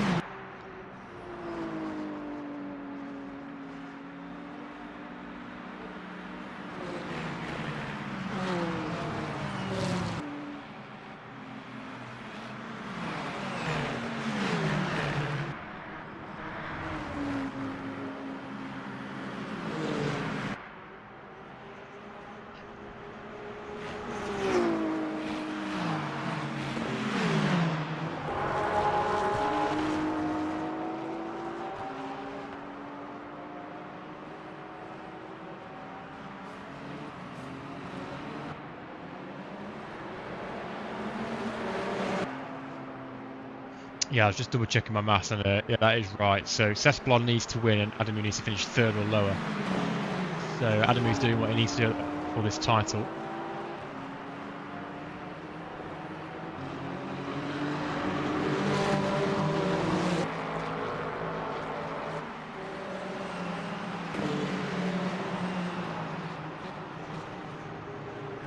So GT3 field, just quickly show you the GT3 field on the standing on the left-hand side, gaps to each car fairly stabilised. So if you're wondering why I'm showing quite a lot of hypercar, it's just purely because the gaps in GT3, apart from Mark Stewart, who was just on the rear end of the 777 car Van Horn, the gaps are fairly stable in those cars. So I'm just showing you mainly the battle over in hypercars, because as you can see, we've got an epic battle developing here between the top 5 guys. So this is what we want to watch, and we're just catching the GT3s now that this is the leaders in GT3. And on the left hand side of your screens, confirmation of the top 5 in each respective category. Sesplar, Adamu, Priest, Geitz, Moden 1 to 5 in Hyper, Kasperzik, Chada, Vera, Gold and Starkey top 5 in GT3. A couple of questions in YouTube live chat. Mandatory pit stops. There is no mandatory stops, but they kind of got to. So I'm just seeing what's happening here. Adamu, Priest, what's happening here? We've got to change position to Geitz. Look at all this traffic. This is mental. You've got GT3 traffic. So Adam Moden's just lost Brandon Geitz a little bit, but Geitz is now closing back in on Johannes Priest, and Priest is now closing back in on Adamu. So it's just these gaps that are just ever evolving. They're a bit like a yo-yo, up and down, up and down. You know, one lap Priest is pulling away in terms of losing time to Adamu, and then this lap he's closing the gap under half a second now. You see that gap there closing 4 tenths, 5 tenths now expanding again. So it's just a constant yo-yo as they go throughout the track, throughout the lap. So, sorry, back to the question. Remind myself, what was it? Mandatory pit stops? No, there is the mandatory pit stops, but they kind of have to with fuel. So, it's kind of yes, is the answer to that question, really. But there is a little bit of tactical elements. They can fuel save. So, tyre management as well. And that's exactly what these 5 guys will be thinking of. They'll be thinking of the fuel saving in the slipstream, how they can save the tyres, can they push on out laps and in laps, etc. That is where the time can be made in the pit stops. And when the battle is this close on track, the pit stops are going to be key. And as part of the pit stops, it's all about the energy. Let's just quickly show you the energy store. And as you can see there, all of them around about 38%. Adam and Priest on 39. So yeah, they're all pretty similar, and the pace they're setting, they're using a lot more energy up compared to the guys in midfield. So Kiss and Ascioni, they're all on 41, 42, etc. So just shows you the energy storage being used by these hypercars.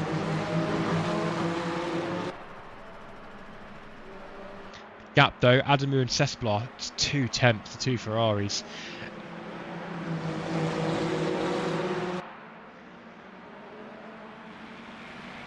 Apologies, Danny Moffat actually kind of answered my question saying it's long enough to force pit stops. Yeah, pretty much it. You can't really do a fuel tank. If it was raining, they could have done.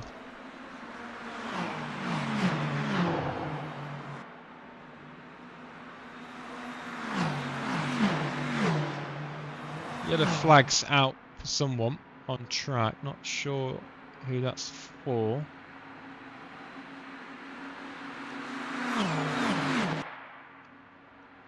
So Adam Moden's I think he's just dropped out of slipstream range potentially of Brandon Geitz. But Johannes Priest is certainly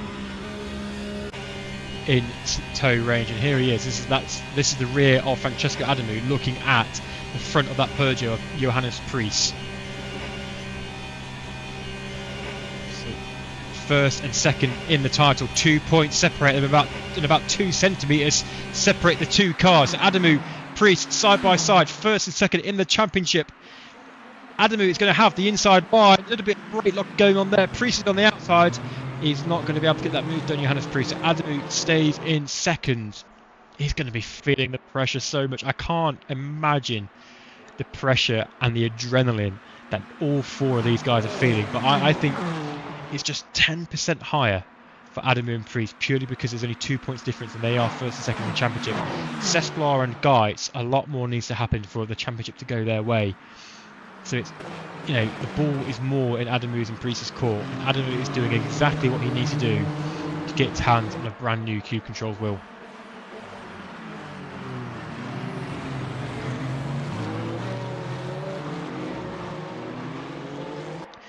No worries at all for the questions, Phoenix. First time here. Enjoying it. Good to see that you're enjoying it. Thank you for joining us. If you don't race with FRL, then please do check out Formula Racing League on Discord. It's a really good group, really friendly bunch of guys, competitive grids. We do have a second split running at the same time as tonight. So the season started with like 50 odd drivers. They were split from round 3 based on pro, based on AM. So you will get put into a split based on your pace.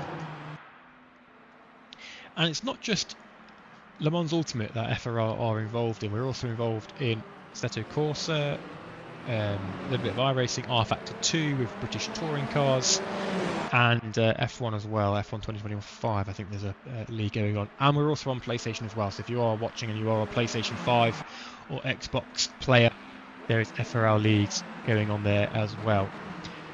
So I've been talking non-stop for about 40 minutes now. My throat is drying up, so I'm just going to go quickly refresh my beverage. I'll be back with you in 2 minutes, take a quick break, and we'll be back with the live action here at Le Mans for the season finale. Back with you in a few moments.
And we're back. I didn't actually introduce myself, did I? And I probably should introduce myself, considering there's quite a lot of people watching, and I need to plug my own name. So I'm your commentator tonight. I have been for the season, Mr. Lewis Robinson. You might know me from being on the grid. I'm normally in the car. I don't normally commentate, so this is not really my job. Probably why my commentating is so bad. I'm normally racing on track, not in Le Mans Ultimate, I have to actually admit. As we see Adamu and Cesplar doing a little bit of bump drafting. Let's have a look. I think there is. There's some contact going on there. Are we seeing some teamwork between the two Ferraris trying to pull away from the Peugeots? The Peugeots are now 1 second off. Guides we saw on the previous lap just pushing Preece along. So are we seeing a little bit of potential teamwork from these drivers? You know, is it in their best interests to, you know, not make it a four-way battle, not make it scrappy? I don't know. Let me know what you think. I'm trying to think, if I was in the car, what I would do. I think I would probably prefer to be pulling away, as you can see the rain coming down as well. So the driver's really having to just manage it in these conditions.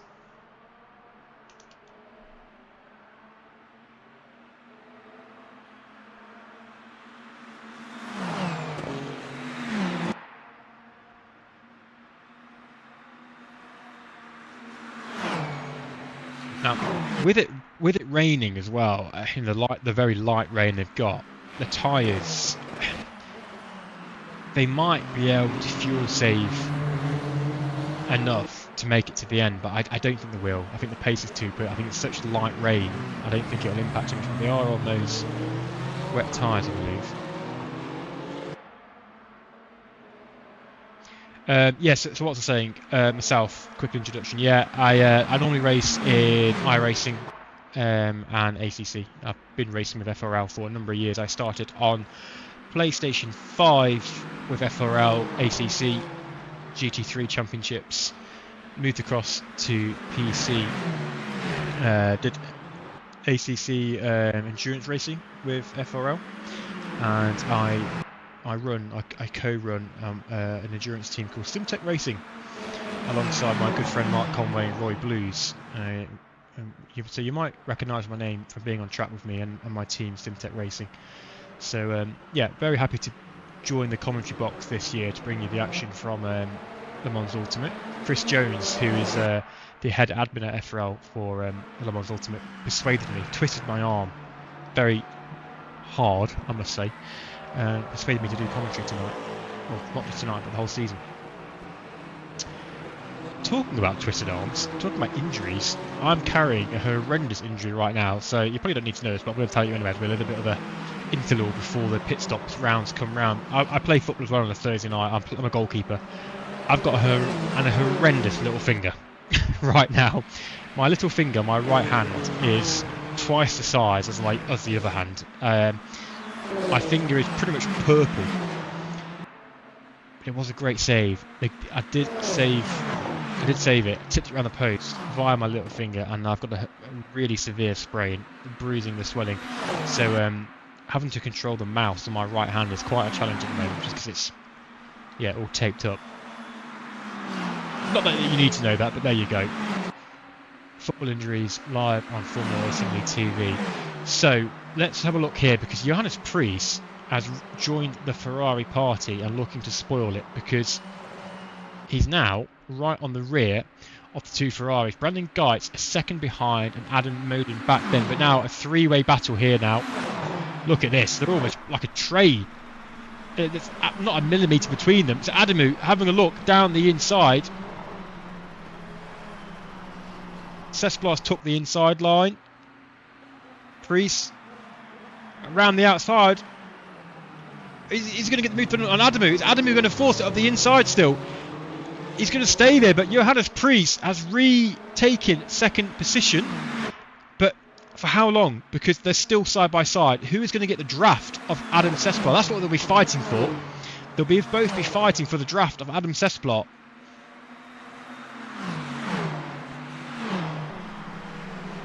So Preece is going to have the inside line to the next corner, but then Adamu, or reverse. Oh, Preece has to kind of switch lines a little bit there, because Adamu came across. So now Preece back to third, and Adamu is now going to have the inside line to the right-hander.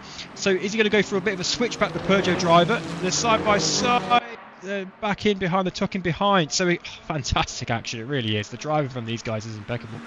But that is now allowed Brandon Geitz to rejoin, and he's now back up with Johannes Preece.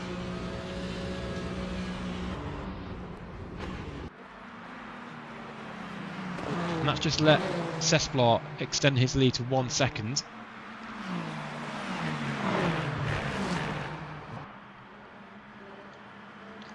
look at Valerio Ascioni, down in 8th position. He's been hunting down Benjamin Eck, and this battle's been going on actually for a few laps. I think Eck's actually got by him.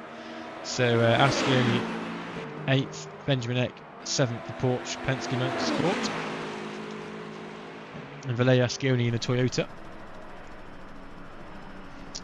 And we've not covered GT3, have we, for the last 10 minutes, so I do apologise, GT3 fans and drivers, but Kasperzik has been absolutely flying. He's a 12-second lead in the GT3 category. Joseph Chadder 12.3 seconds behind.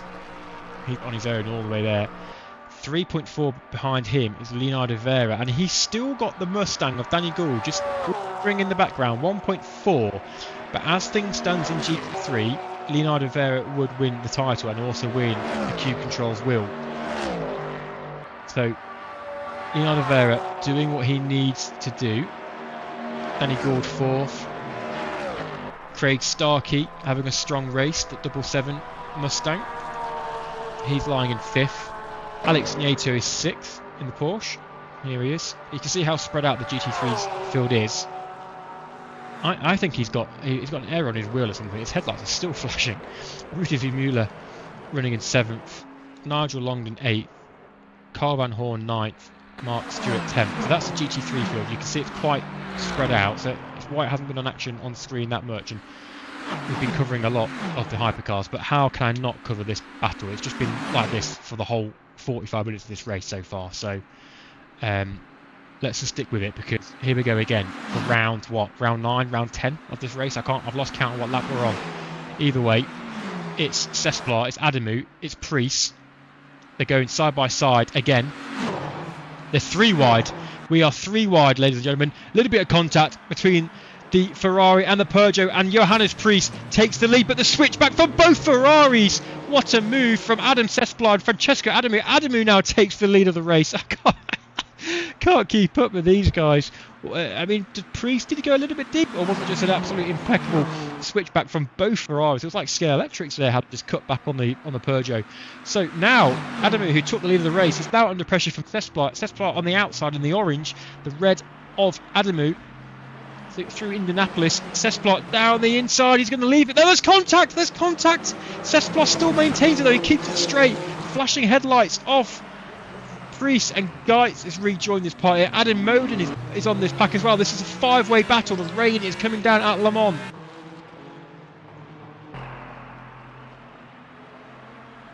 Unbelievable.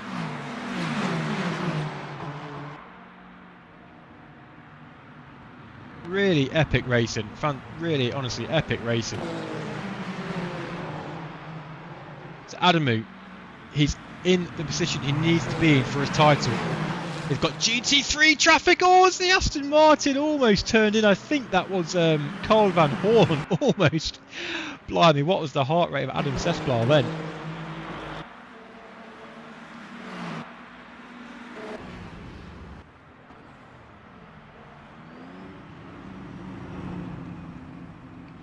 Let's just have a quick look at the energy remaining between these drivers. So, are they all boxing? They're all boxing at the same time. Blimey, it's a battle of the pit crews. Look at this. They're all boxing at the exact same time. So, the question is, who is going to get the pit stops done? Who saved fuel a litre more or a litre less? So, Adamu came in first. And use the cars to get turned around. There's no ghosting in the pit lane in Le Mans Ultimate, so they can't crash into each other. They can't. It's not like ACC or iRacing. There is no ghosting at LMU. So you'll see that the pit crews kind of pull them in, swivel them around, and as they leave the pit box, they get turned around as well on the exit. So let's just see what's happening here. Pretty much everyone's coming in. I don't think anyone's continued. So Adamu's on pit out. So Adamu's now coming out. He's the first to leave. He was the first in. Adam Moden is coming out. Johannes Priest, they're all coming out. Where's Adamu? So Cesplar's in second. So Adamu is Cesplar. And is it Adam Moden? Has Adam Moden leapfrogged with 2 Peugeots? He has! So guys, and Priest has lost out massively. Johannes Priest is the slowest of them all. He's 5th. He's dropped to 5th. behind Geitz. Adam Moden has leapfrogged both Peugeot. So has the Ferraris just been a little bit easier on the fuel? Have they just saved that extra litre, or you know, and just that extra half a second of refueling time potentially? But Le Mans being such a long track, none of them could do the extra lap. Benjamin Eck come out in 6th position. Yeah, so yeah, the Peugeots have lost big time. I mean, look at Geitz and Priest, 13 sorry, no, it's not 30 seconds. The league was updating. It's, I think it, yeah, it is. It's 13 seconds. But, apologies, I was just looking at the wrong telemetry there. So Priest is 13 seconds behind Adamu. Now that is huge in the title. I can't say it again. As I said, Adamu, he's 2 points behind Priest in the title. But now he's got a 13-second lead on him. But he can't only just worry about Priest. He's got to worry about Adam Sesplar as well, because Sesplar has got a chance at the title. He can win the race. And if Adamu finishes 3rd or lower, and as does Priest, then Sesplar wins the title. Honestly, I feel like I'm on Sky Sports Soccer Saturday or Gestures on the final day of the season, relegation battle or something. This is where I need a co-commentator. It's really hard to do it on your own, so apologies if I do miss bits of information and on track, but I'm doing my best to bring you what you guys need to know to follow this race for the next 38 minutes.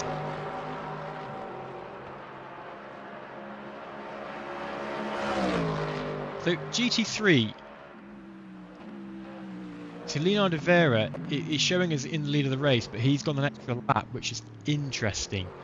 So where is Kasperzik? So Kasperzik's already boxed. So Leonardo Vera is now on pit in. That's him coming in. Just a confirmation there. Ah, hang on. So have I mistakenly told you what tyres are on? So it looks like... So that explains it. Johannes Priest has swapped to wet tyres. And the top 4 have remained on dry tyres. Very, very interesting.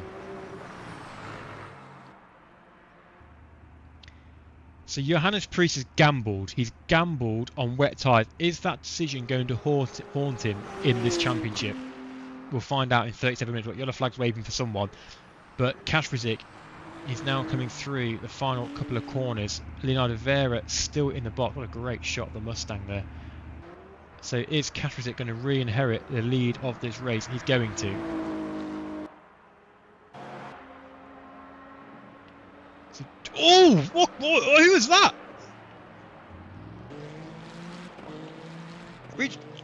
I don't know who that was. Oh, hang on, the leaders are coming back in. Adamu and Sespra back in. It was the leaders. It was a race leader. It was the race leader with the instrument, Joseph Chatter. They've got the wrong tyre. Johannes Priest, the gamble, is it going to haunt him? No, it isn't. It's going to. He's going to re-inherit the lead of this race. What an absolute call from Johannes Priest. He's going to take the lead of this race. Well, no, he's not. No, he's not. Mr. Commentator, let's not get ahead of yourselves. Adam Moden stayed out, but he's on the wrong tyre. The rain has come down. Adam Moden and Geitz are still on dry tyres. But Johannes Priest, who gambled on the wet tyre, he's called it perfectly. Sesplar and Adamu, they had the box again. They've changed the tyres again. Wow. Now that, so hands up. I thought maybe Priest did the gamble on the tyres, but it turns out he's got it spot on. He's got it spot on.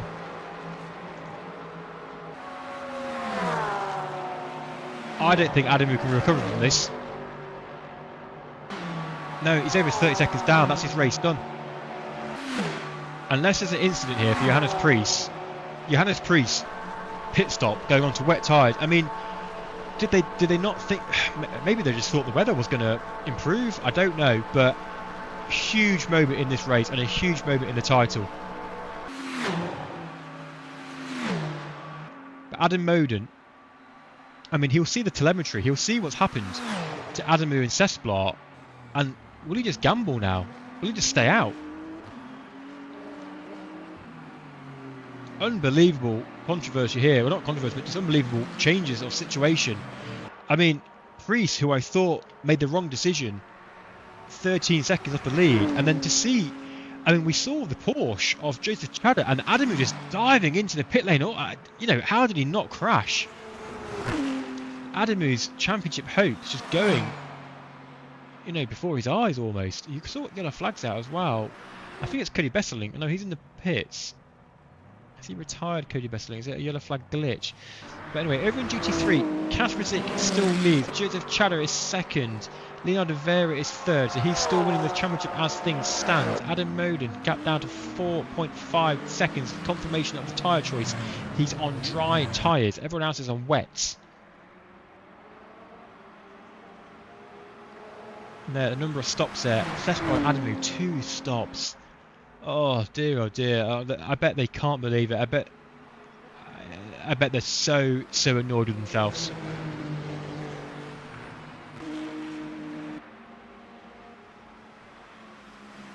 So Geitz and Priest. So Geitz is just catching up to Johannes Priest here. I mean, Brandon Geitz, he needs to win with Priest finishing 6th or lower, Adamu 5th or lower. So, I mean, Geitz has still got a chance as well. I mean, blimey. What's going to happen in the next 30 minutes, guys? Let me know what you think. At the rate they're catching Adam Moden, gap now 4 seconds.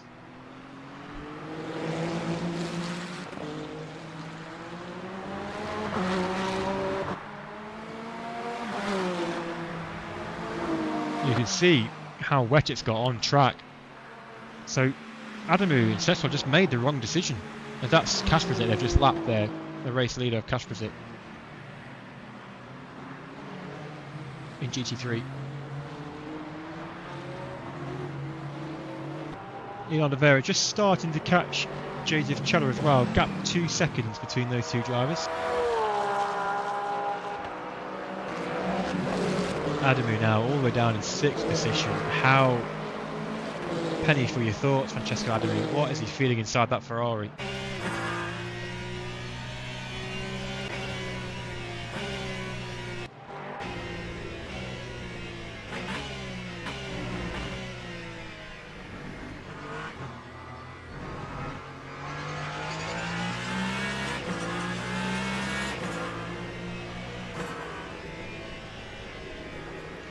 So Nugget Box in the live chat with a very good bit of information here. So keep in mind the guys still on track need to either save a lap of fuel or come in for a splash. So very interesting then. Very good. Thanks for coming in with that, because yeah, that just potentially spice things up to the end of this race. So Adamu is done in that regard because of the extra stop. Yeah. Let's see if Priest saves fuel or comes in for a splash. Okay. Epic. We're about to see an epic fight between Adam and come across Kiss. And that's, you know, how far down he's dropped with Kiss being in front of him. But Adamu pulls ahead. So, yeah, interesting. It might not all be lost for Adamu yet, but let's just see what the fuel saving does. Priest is now under a second of Adam Moden, who's stayed out on those dry tyres. Geitz is also on the dry tyre as well. He's dropped back considerably now, 5 seconds off Johannes Priest. So gap to leader, Adamu, 34 seconds. Yeah, I did. So I don't. I knew. I had a feeling it was Benjamin Eck, Mr. Eck. I just didn't want to say it in case I was wrong. Also, the live chat probably didn't know who you were, and they saw your name on Nugget Box, so I went with Nugget Box. D and Deft in the wall. I was wondering what you were doing in the live chat, not racing, but yeah, there you go. D and Deft into the wall, Benjamin Eck. So, change for leadership here. Adam Moden, Johannes Priest. Johannes Priest down the inside, a little bit of contact through the Porsche curves. So Johannes Priest takes the lead of this race, and as things stand will win the championship title tonight, powered by Cube Controls. But there is 29 minutes to go, and as Benjamin Eck, aka Nugget Box, has alluded to, there is some fuel saving to be done here for the Peugeot driver. Let's see if he can do it, or is there going to be a splash and dash which will give Francesco Adamu a lifeline. Adamu, he's got clean air, and that's the important thing as well. Clean air.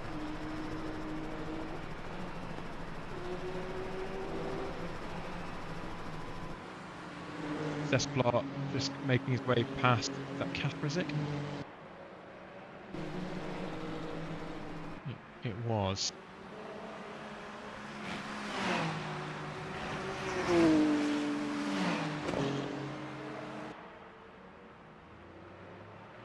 So, battles on track, just going through a bit of a stage now where the drivers are just readapting to these conditions. You can see how wet it's getting now out on track.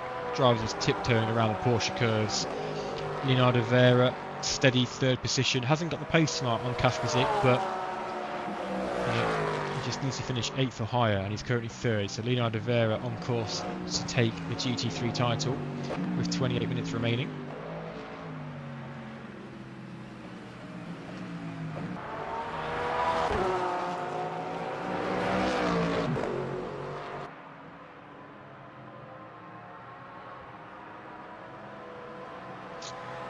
Phoenix, I think with the 2 drivers behind him on dry tyres, he should be able to save fuel, easily put a second gap to say, yeah, but Phoenix, the thing is what he's got to watch out for is Adamu. He's got to watch out for the pace of Francesco Adamu because he's the title rival for him. But yes, the dry tyres, the gamble, staying out on dry tyres, the pace they're doing, they won't need to do a splash and dash, so maybe we'll pull the gap. Yeah, potentially, it's a very valid point. To be brutally honest, guys, I couldn't tell you. I haven't got a clue. I'm purely sat here in my very hot office, speculating and not got a clue. And that's the beauty of it. And that's why it's epic that we're down to the final round of the season finale. And we've got all these questions in our head, and we're all trying to work out what's going to happen because we don't know. And it's just fantastic, right? Look, we've got epic prizes up for grabs. And we've got an epic 27 minutes. Find out how it turns out.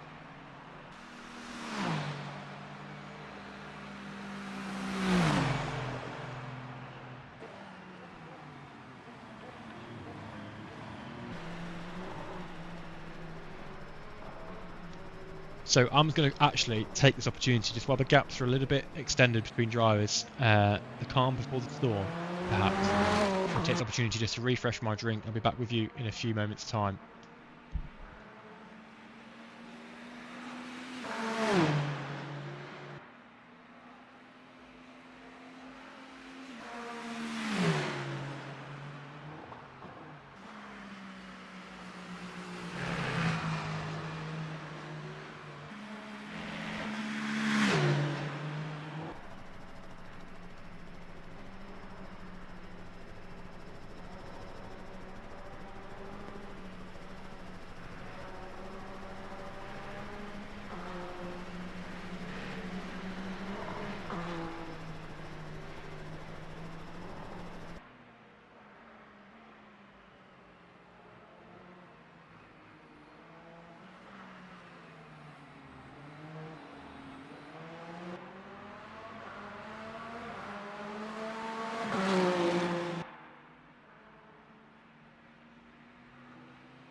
back with you. Benjamin Eck, Mr. Commentator Lewis, is there an overlay that shows the energy remaining? Yes, and actually you read my mind because I was going to actually display that because that also will play into it. And as you can see, Francesco Adamu, 57%, which is a little bit more than Johannes Priest, Adam Moden and Geitz. But Adam Sesblar, 60% remaining. So Benjamin Eck, come on, tell us.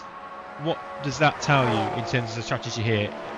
How does that 60%, does that extra what, 6-7% help Adam Sesblar? Tell us.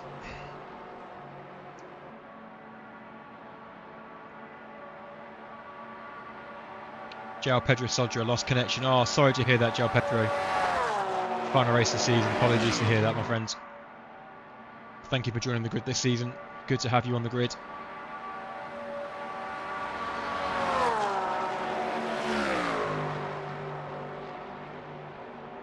Confirmation there, the different tyres. So we've got fuel saving going on, we've got different strats with fuel saving, different tyres.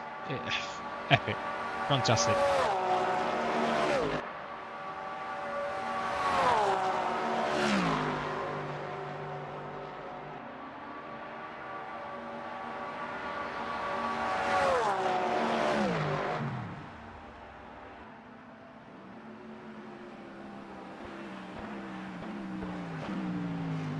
So 100% virtual energy lasts for 38 minutes. Yeah, that makes sense. So 50% should be 19 minutes. So that puts Priest then right on the limit, doesn't it? He's got 50% remaining now and there's 22 minutes remaining. So it puts Priest, Moden and Geitz right on the limit. Adam Sesblar is looking very healthy in that regard if your maths is correct. It puts Adamu as well, just slightly on that limit as well. Very interesting. I can't call it. Honestly, I'm stoked that we've got this situation. I really am. This is fantastic. It really is. That sounds very like Alan Partridge, doesn't it? Alan Partridge.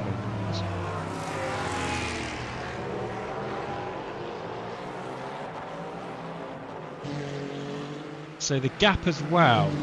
So I think Adamu, I think he's backed off. He is. I think he's backing off here to try and save energy because the gap 3 minutes ago, and I've written this down on my notepad so I can tell you this, the gap was 29.4 seconds between Adamu and Priest. It's now 37.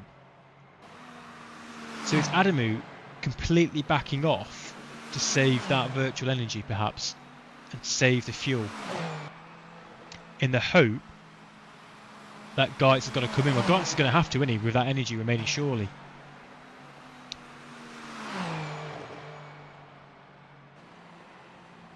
I think Geitz, Moden and Adamu are all completely backing off here.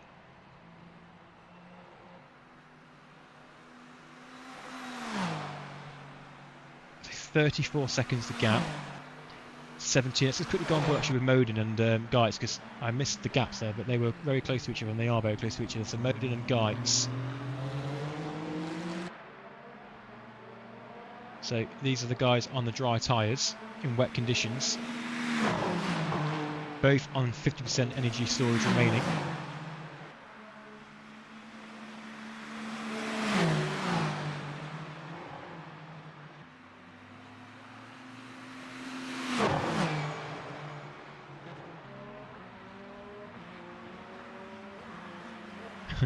Benjamin Eck here with the I asked for a co-commentator. I've pretty much got a co-commentator. Benjamin Eck here with some driver intel. So if they all back off too much, Priest can cut the race short. Oh my god, so spicy. Spicy like a chili kebab on a Friday night. This is what we've got served up here on Formula Racing League TV. So 35. So Adamu's got ahead of Sesblar. So Adamu's gone up to 4th. Sesblar's dropped to 5th. 33 seconds off the lead. Energy remaining.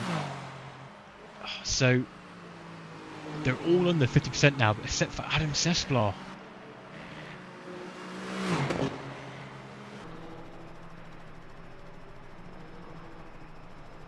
And as a reminder, Cessplar can still win this championship. You know, he needs a little bit of luck. He needs Priest to finish 4th or lower. He needs Adamu to finish 3rd or lower. Geitz could still win it, but he needs a lot to happen for that to go. He needs a few of these guys to drop down to the top 5. But there's a 10% difference in the energy remaining between Priest and Cessplar.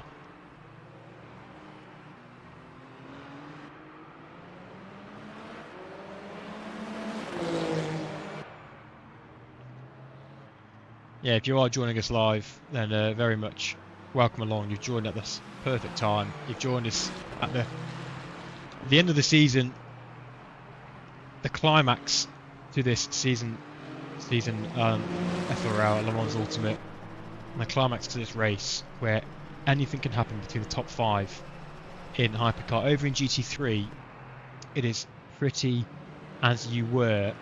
Kashrizik is leading in GT3. He's 2nd in the championship. But he needed Leonardo Vera to finish, I think, around about 8th or lower in this race if Kashrizik wanted to win the title. Vera is going very strong in 3rd. He's 2 seconds off Chadha in 2nd, and Danny Gould has dropped 7 seconds off the pace compared to Leonardo Vera. A couple of honourable mentions: Carl Van Horn, P7. Nigel Longden is 6th. Craig Starkey having a strong race in 5th. Ruben Muller's just boxed, coming out of the pit now. Mark Stewart is 9th. So, yeah, GT3 it's not been the most exciting race tonight, let's be honest. But the GT3s have thrown up some epic racing this season at Sebring, at Monza. They were the star of the show, really, compared to the hypercars. Tonight, the action, as we see Mark Stewart go a little bit wide at the final corner though. Tonight, it's all been about the battle in hypercar and what these drivers are doing. So Adamu, 32 seconds off the pace now. Energy remaining, we're down to 40% for Priest. Adamu 41.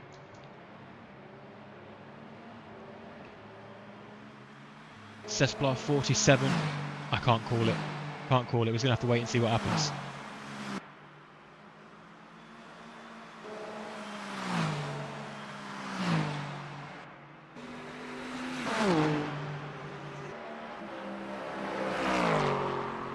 If I was you, I would not go anywhere for the next 16 minutes, ladies and gentlemen. Stick with us.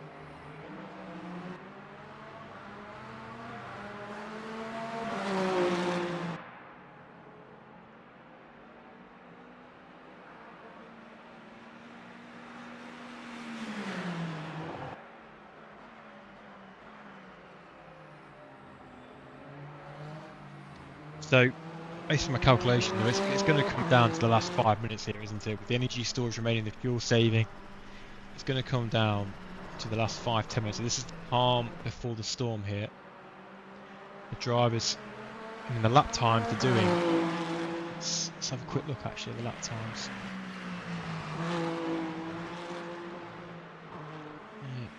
See, Priest is only 6 tenths quicker on that last lap, and Geitz is on dry tyres, I believe. He is. So Geitz and Moden still on dry tyres, so only half a second difference in the lap time.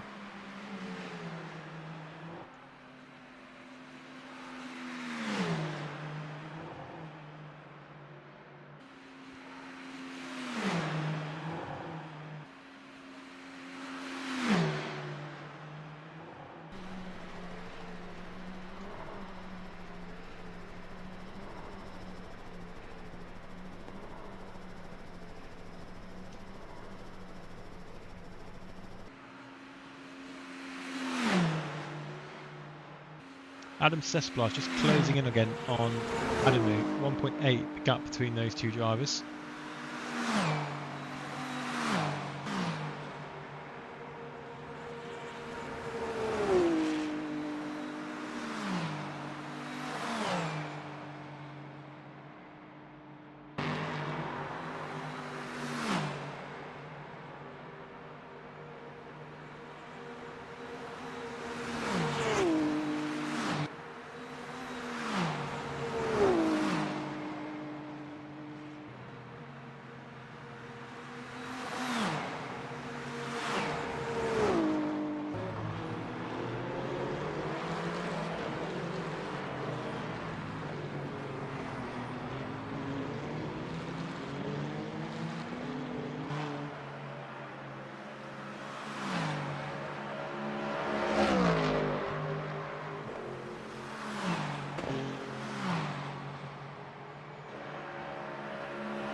just a reminder of what's up for grabs, what's up for stake tonight in these final 12 minutes of this race.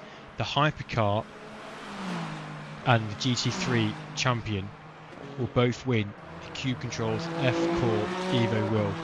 That is top tier Italian sim racing hardware. That is what's up for grabs for the hypercar and GT3 champion.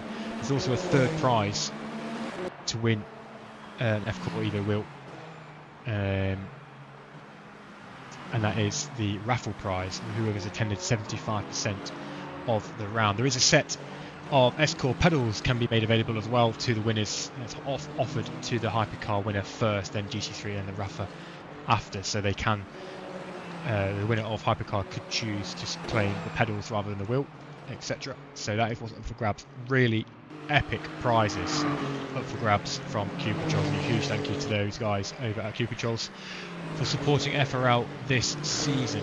So 11 minutes remaining, and you might be thinking it's all a little bit quiet, the gaps are huge, this is all in the bag for Priest and Vera, isn't it, in terms of the championship? No, it isn't. For Vera, maybe. Vera has got pretty much both hands on the title in GT3. He will hope his internet connection doesn't bail him out in the next 10 minutes. But in hypercar, as the chat in YouTube is going wild, what I've been going wild about is the permutations and with the strategy. We've got cars on dry tyres, cars on wets, we've got fuel saving going on. And let's have a quick look at that energy remaining actually. So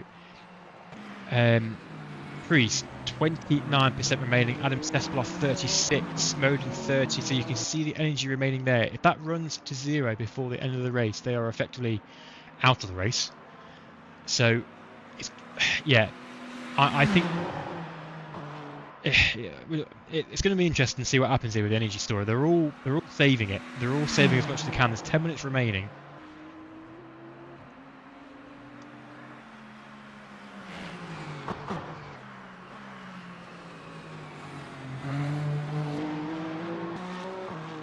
They're right on the limit really, but I think they've all backed off enough.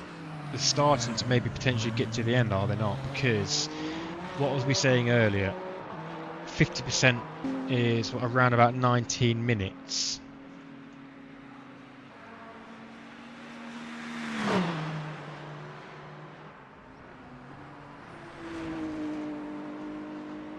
So yeah, they're all pretty much just, I think they're about on course to what they need to finish with that energy storage.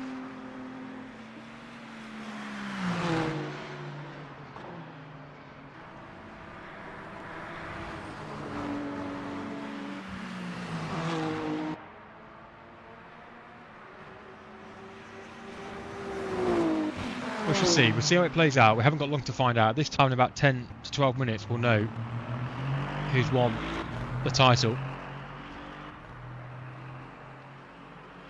Adamu's catching on Adam Moden. He's 27 off the lead though.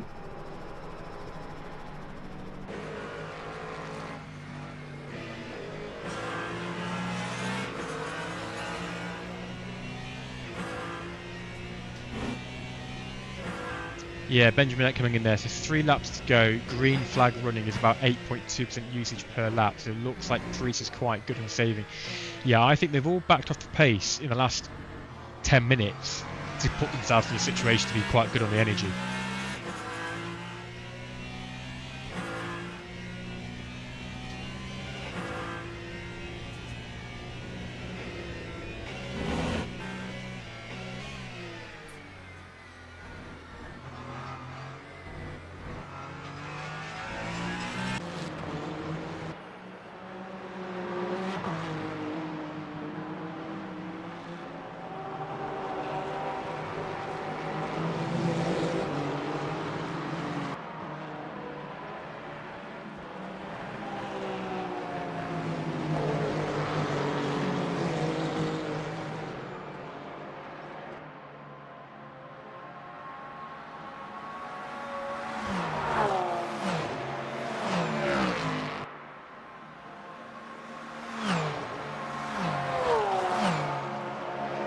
Adam Moden, Adam the bunch together, separate by about 2 seconds, the 3 of them, the 3 Ferraris.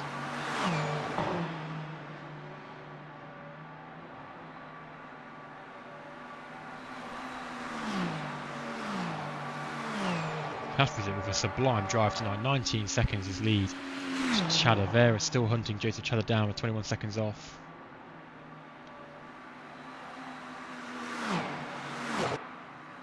I think the Ferrari guys will certainly be checking a lot. They're having quite a few cappuccinos that the Hampton would be asking them, or a cup of tea. The Italians potentially might have just overthought it, maybe. We'll see. There's 6 minutes remaining, a couple of laps to go.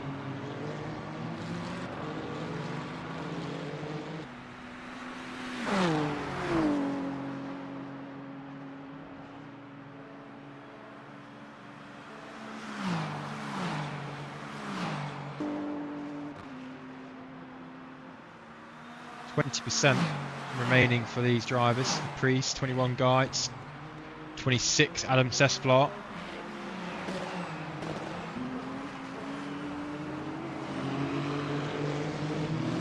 So I think they're okay on energy storage now.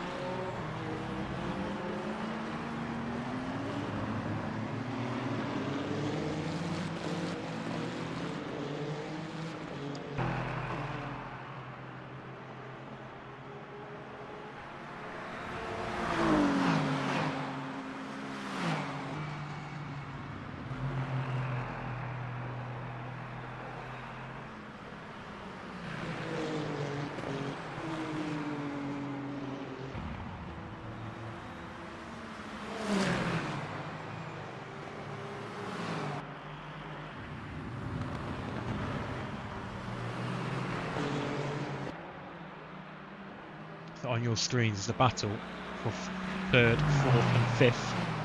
Adam Moden being caught by Francesco Adamu. Reminder, Adamu is on wet tyres, Moden is on dry tyres. Now half a second the gap. This is on board with the Ferrari driver Francesco Adamu. So 2 laps remaining.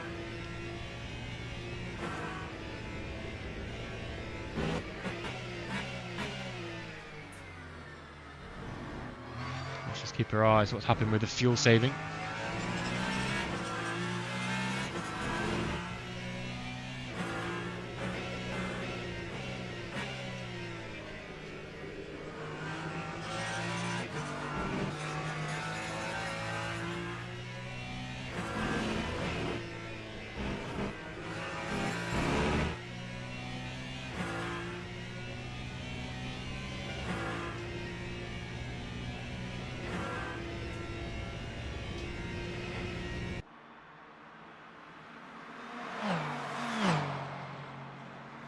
So Adamu in the tow now of Adam Moden. Just about. This lap and another to go. Anything can happen here.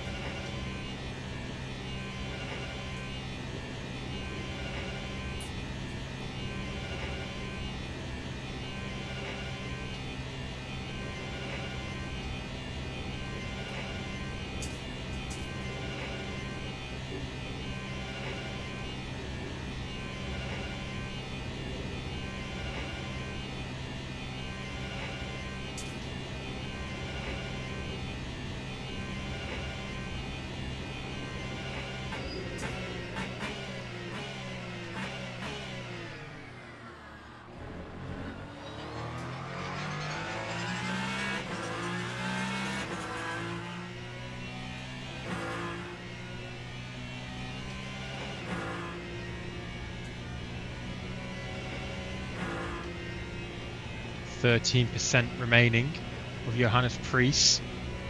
Another lap to go. No worries for Adam Sesflar.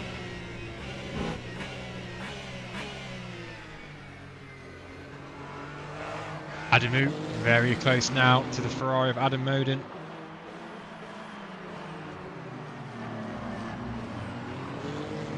So Adamu, did I say Sesflar? It's been a long night. 10 to 10. So Adamu definitely got the toe of that Ferrari.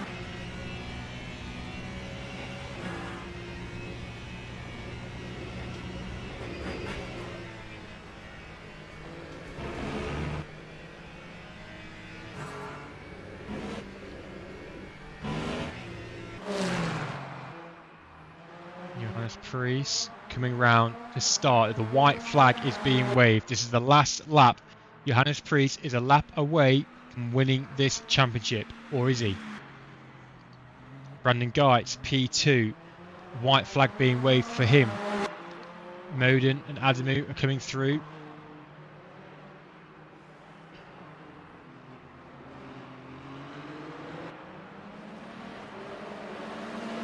Battle for the podium.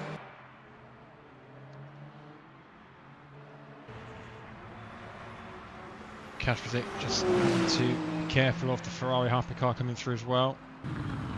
He 1 lap away from winning the season finale here, but not enough for the championship. As things stand, Leonardo Vera will be winning this GT3 title and getting his hands on Cube Control's wheel, which he will be he's worked so hard for, and he's been sublime all season long with multiple victories, and he's might not get the race victory tonight, but he'll get the bigger win of winning the title. So Preece down the Mulsanne straight. 9% remaining. He's into single figures, but that should be enough to the end. We shall see. I don't want to assume anything here with the fuel as well.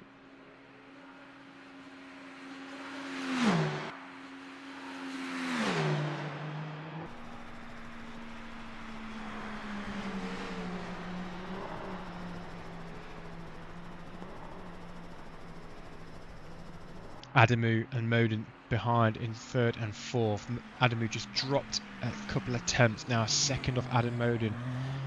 Battle for that final podium spot. But Johannes Preece is half a lap to go in this season, in this title. He can see the championship. He's got one hand on it. Potentially got 2 hands on it. I hope he hasn't got my second hand on it, because as I was telling you earlier, with my extremely severe sprained little finger, I hope he hasn't got my hand on it, because I'll drop it. Here we go. Around the slow left-hander, 90-degree right-hander for Johannes Preece in the Peugeot. Hat-trick of wins coming in tonight. The dominance from Peugeot has flipped like a coin from round 3 onwards. The Ferrari had the upper hand on the BOP and the BOP, balancing off performance, but hasn't impacted on Brandon Geitz. He's been phenomenal, and sorry, on Johannes Preece. Brandon Geitz though has been phenomenal, because he's had pretty much back-to-back triple second place finishes as well. So Porsche curves coming up for Johannes Preece.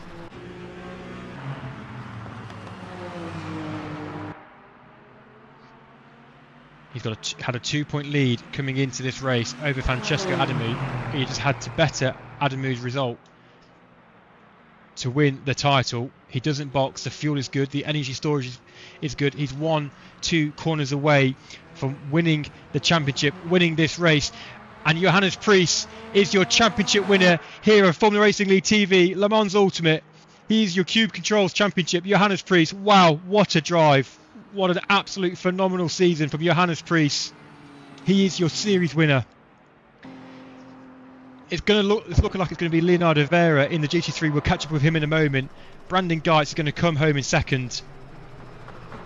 4 back-to-back second place finishes for him. Adam Moden home in 3rd.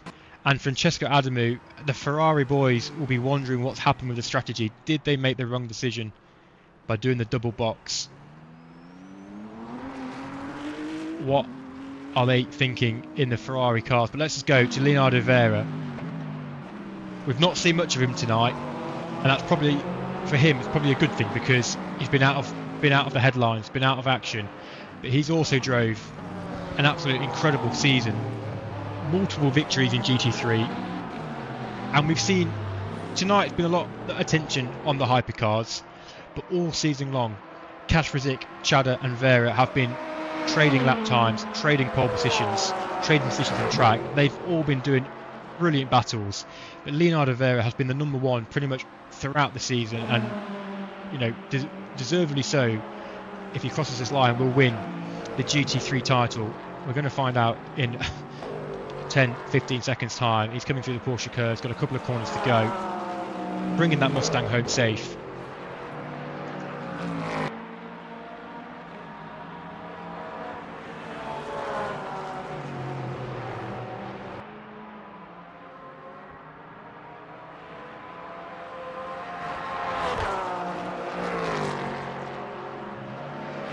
2 corners to go. The chicane for Leonardo Vera.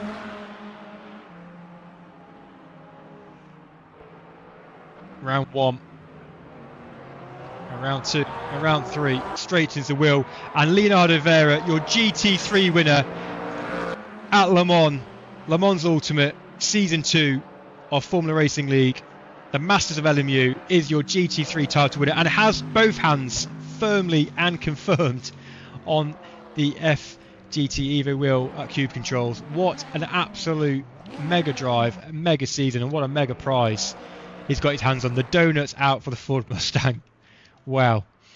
I bet they are absolutely stoked in their respective sim racing rooms, game rooms, offices, garages, sheds maybe. You know, it doesn't matter where they're racing.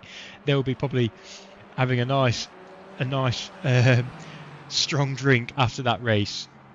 I don't know how to sum it up. Kasperzik actually came across, and forgive me Kasperzik for not showing you coming across the line as race winner. I had to focus on the championship winner. Kasperzik actually came home in first place on the race winner tonight, and he'll be happy with that. A very awesome result for Kasperzik tonight, in the league of his own in terms of his race pace.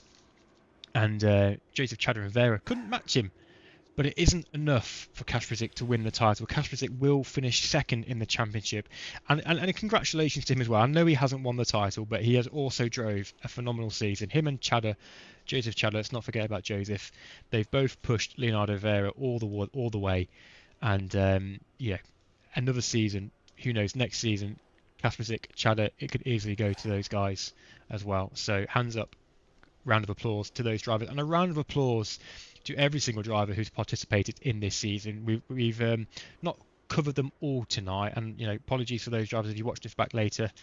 I've only probably shown you about 10 seconds of your car tonight on stream, but congratulations to all the drivers. It's been an epic season. Let's give you a final roundup, shall we? Let's see if I can pull myself together away from the emotions of the title and give you a roundup of who finished where.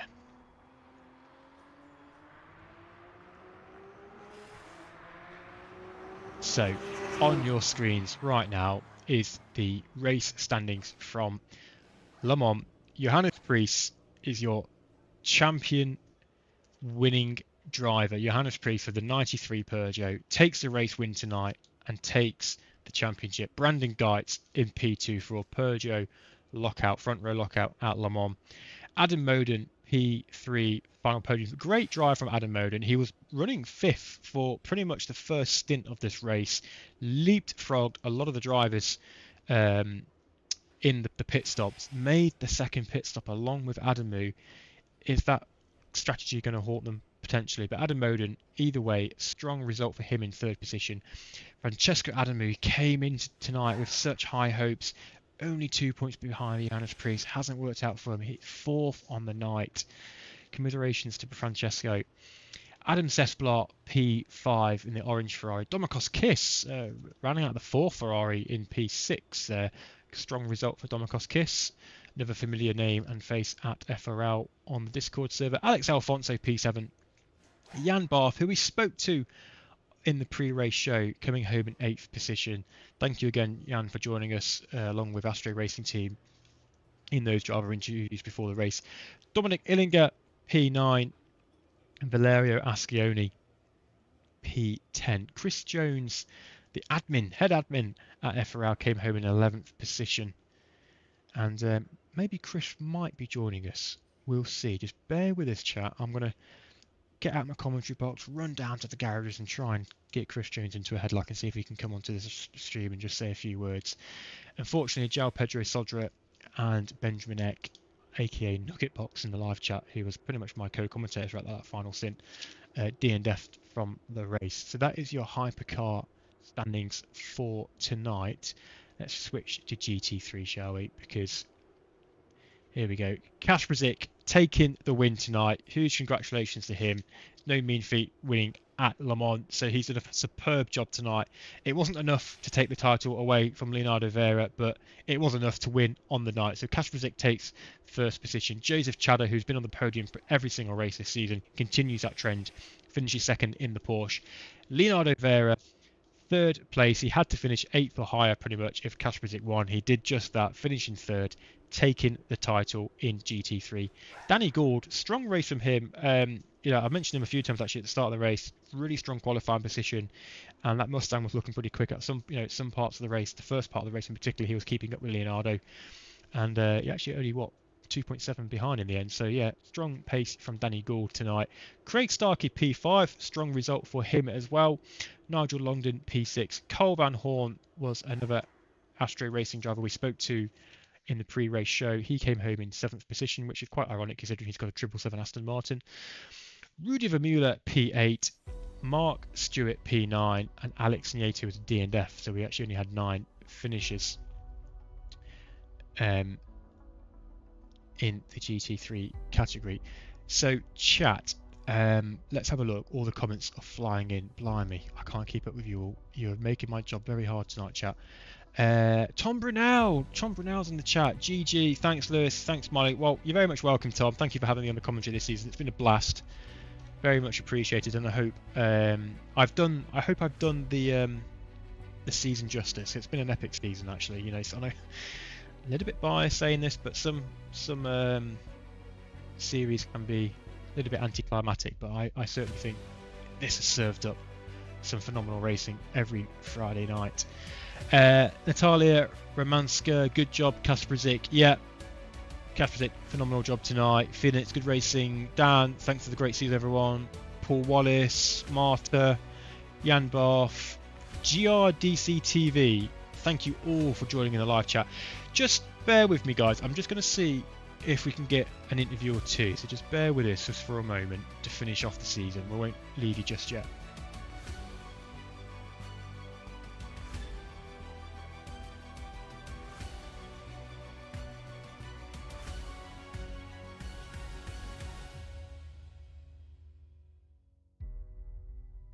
So I promised the live stream I'll run down from the commentary box, get down to the garages and put Chris Jones into a headlock, and I've done just that. Chris Jones joined us live on the stream. Chris, how you doing, mate? I'm good. I could do with a drink. It's been a bit of a I've got paper everywhere, I've got notes everywhere. It's been a fantastic race, but yeah, I could do with a drink.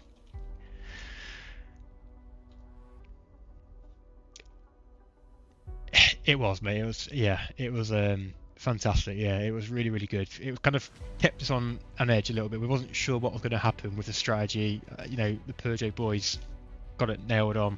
Ferrari, no surprise, maybe made the wrong choice with their strategy. But yeah, the whole season. I was just saying to the live stream just before I dragged you into the interview, like the whole season's been really good. Yeah, some series can be a little bit anticlimactic. A bit of a, not a letdown, but you don't get wheel-to-wheel racing every single week, and I think this season, what we've seen in season 2 of LMU, it's been fantastic every race. There's not been one race that's been a little bit dull.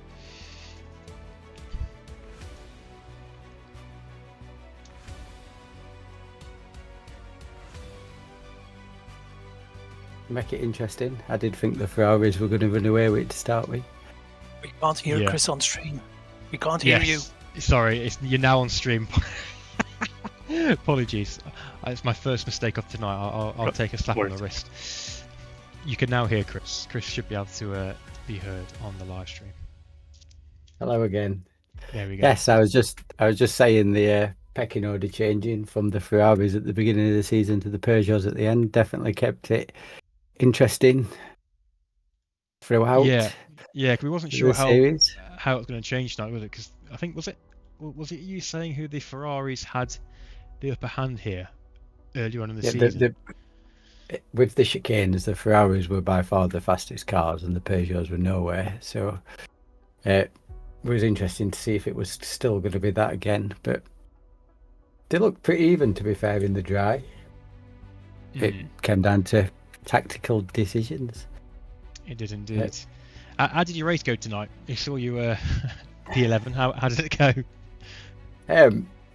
Pretty bad, to be fair. I had no grip in qualifying, so I qualified last as I crashed on my banker lap. I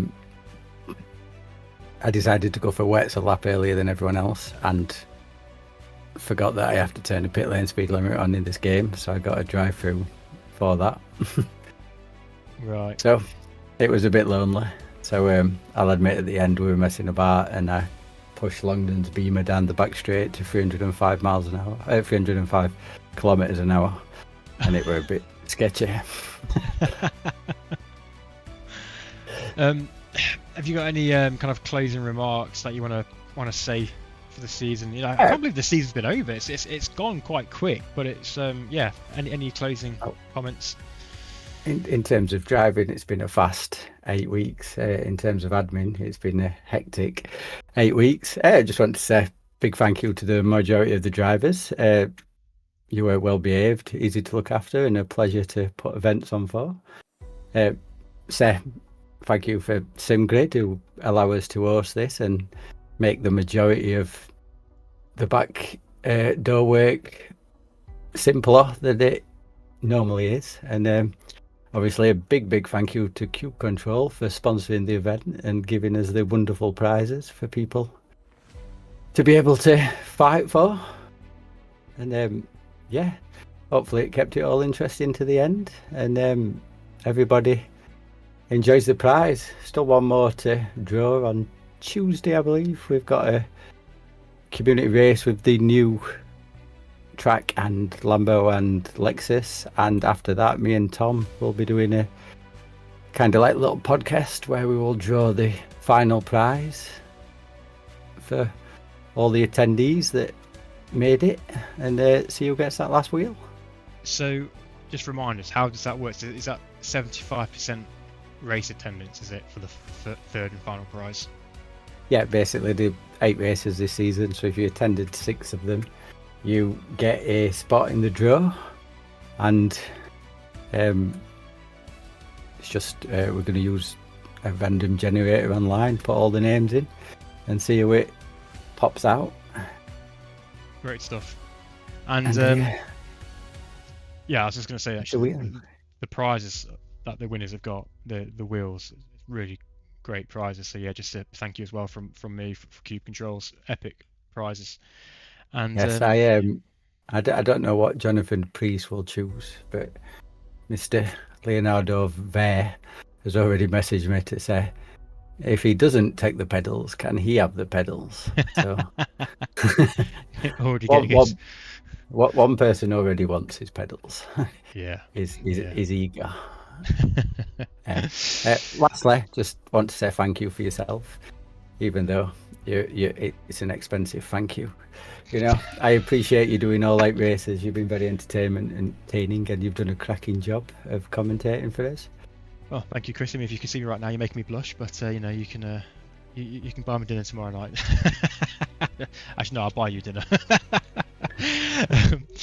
No, yeah, thank you very much. We'll see. As always, it's as I said on the stream 10 minutes ago, it's a pleasure to have done the season. I'm not normally in the commentary box. I'm normally behind the wheel, but I have enjoyed it. It's been really good. So great stuff. Cool. I think we'll wrap up the stream. So yeah, as Chris has pretty much nailed it really. So thank you from me. Thank you to everyone, all the drivers, everyone watching. Please do whack a like on the video, hit subscribe, and check out FRL on the Discord. So thank you from me, thank you for Chris, thank you from everyone at FRL, and we'll see you next season. Take care. Bye.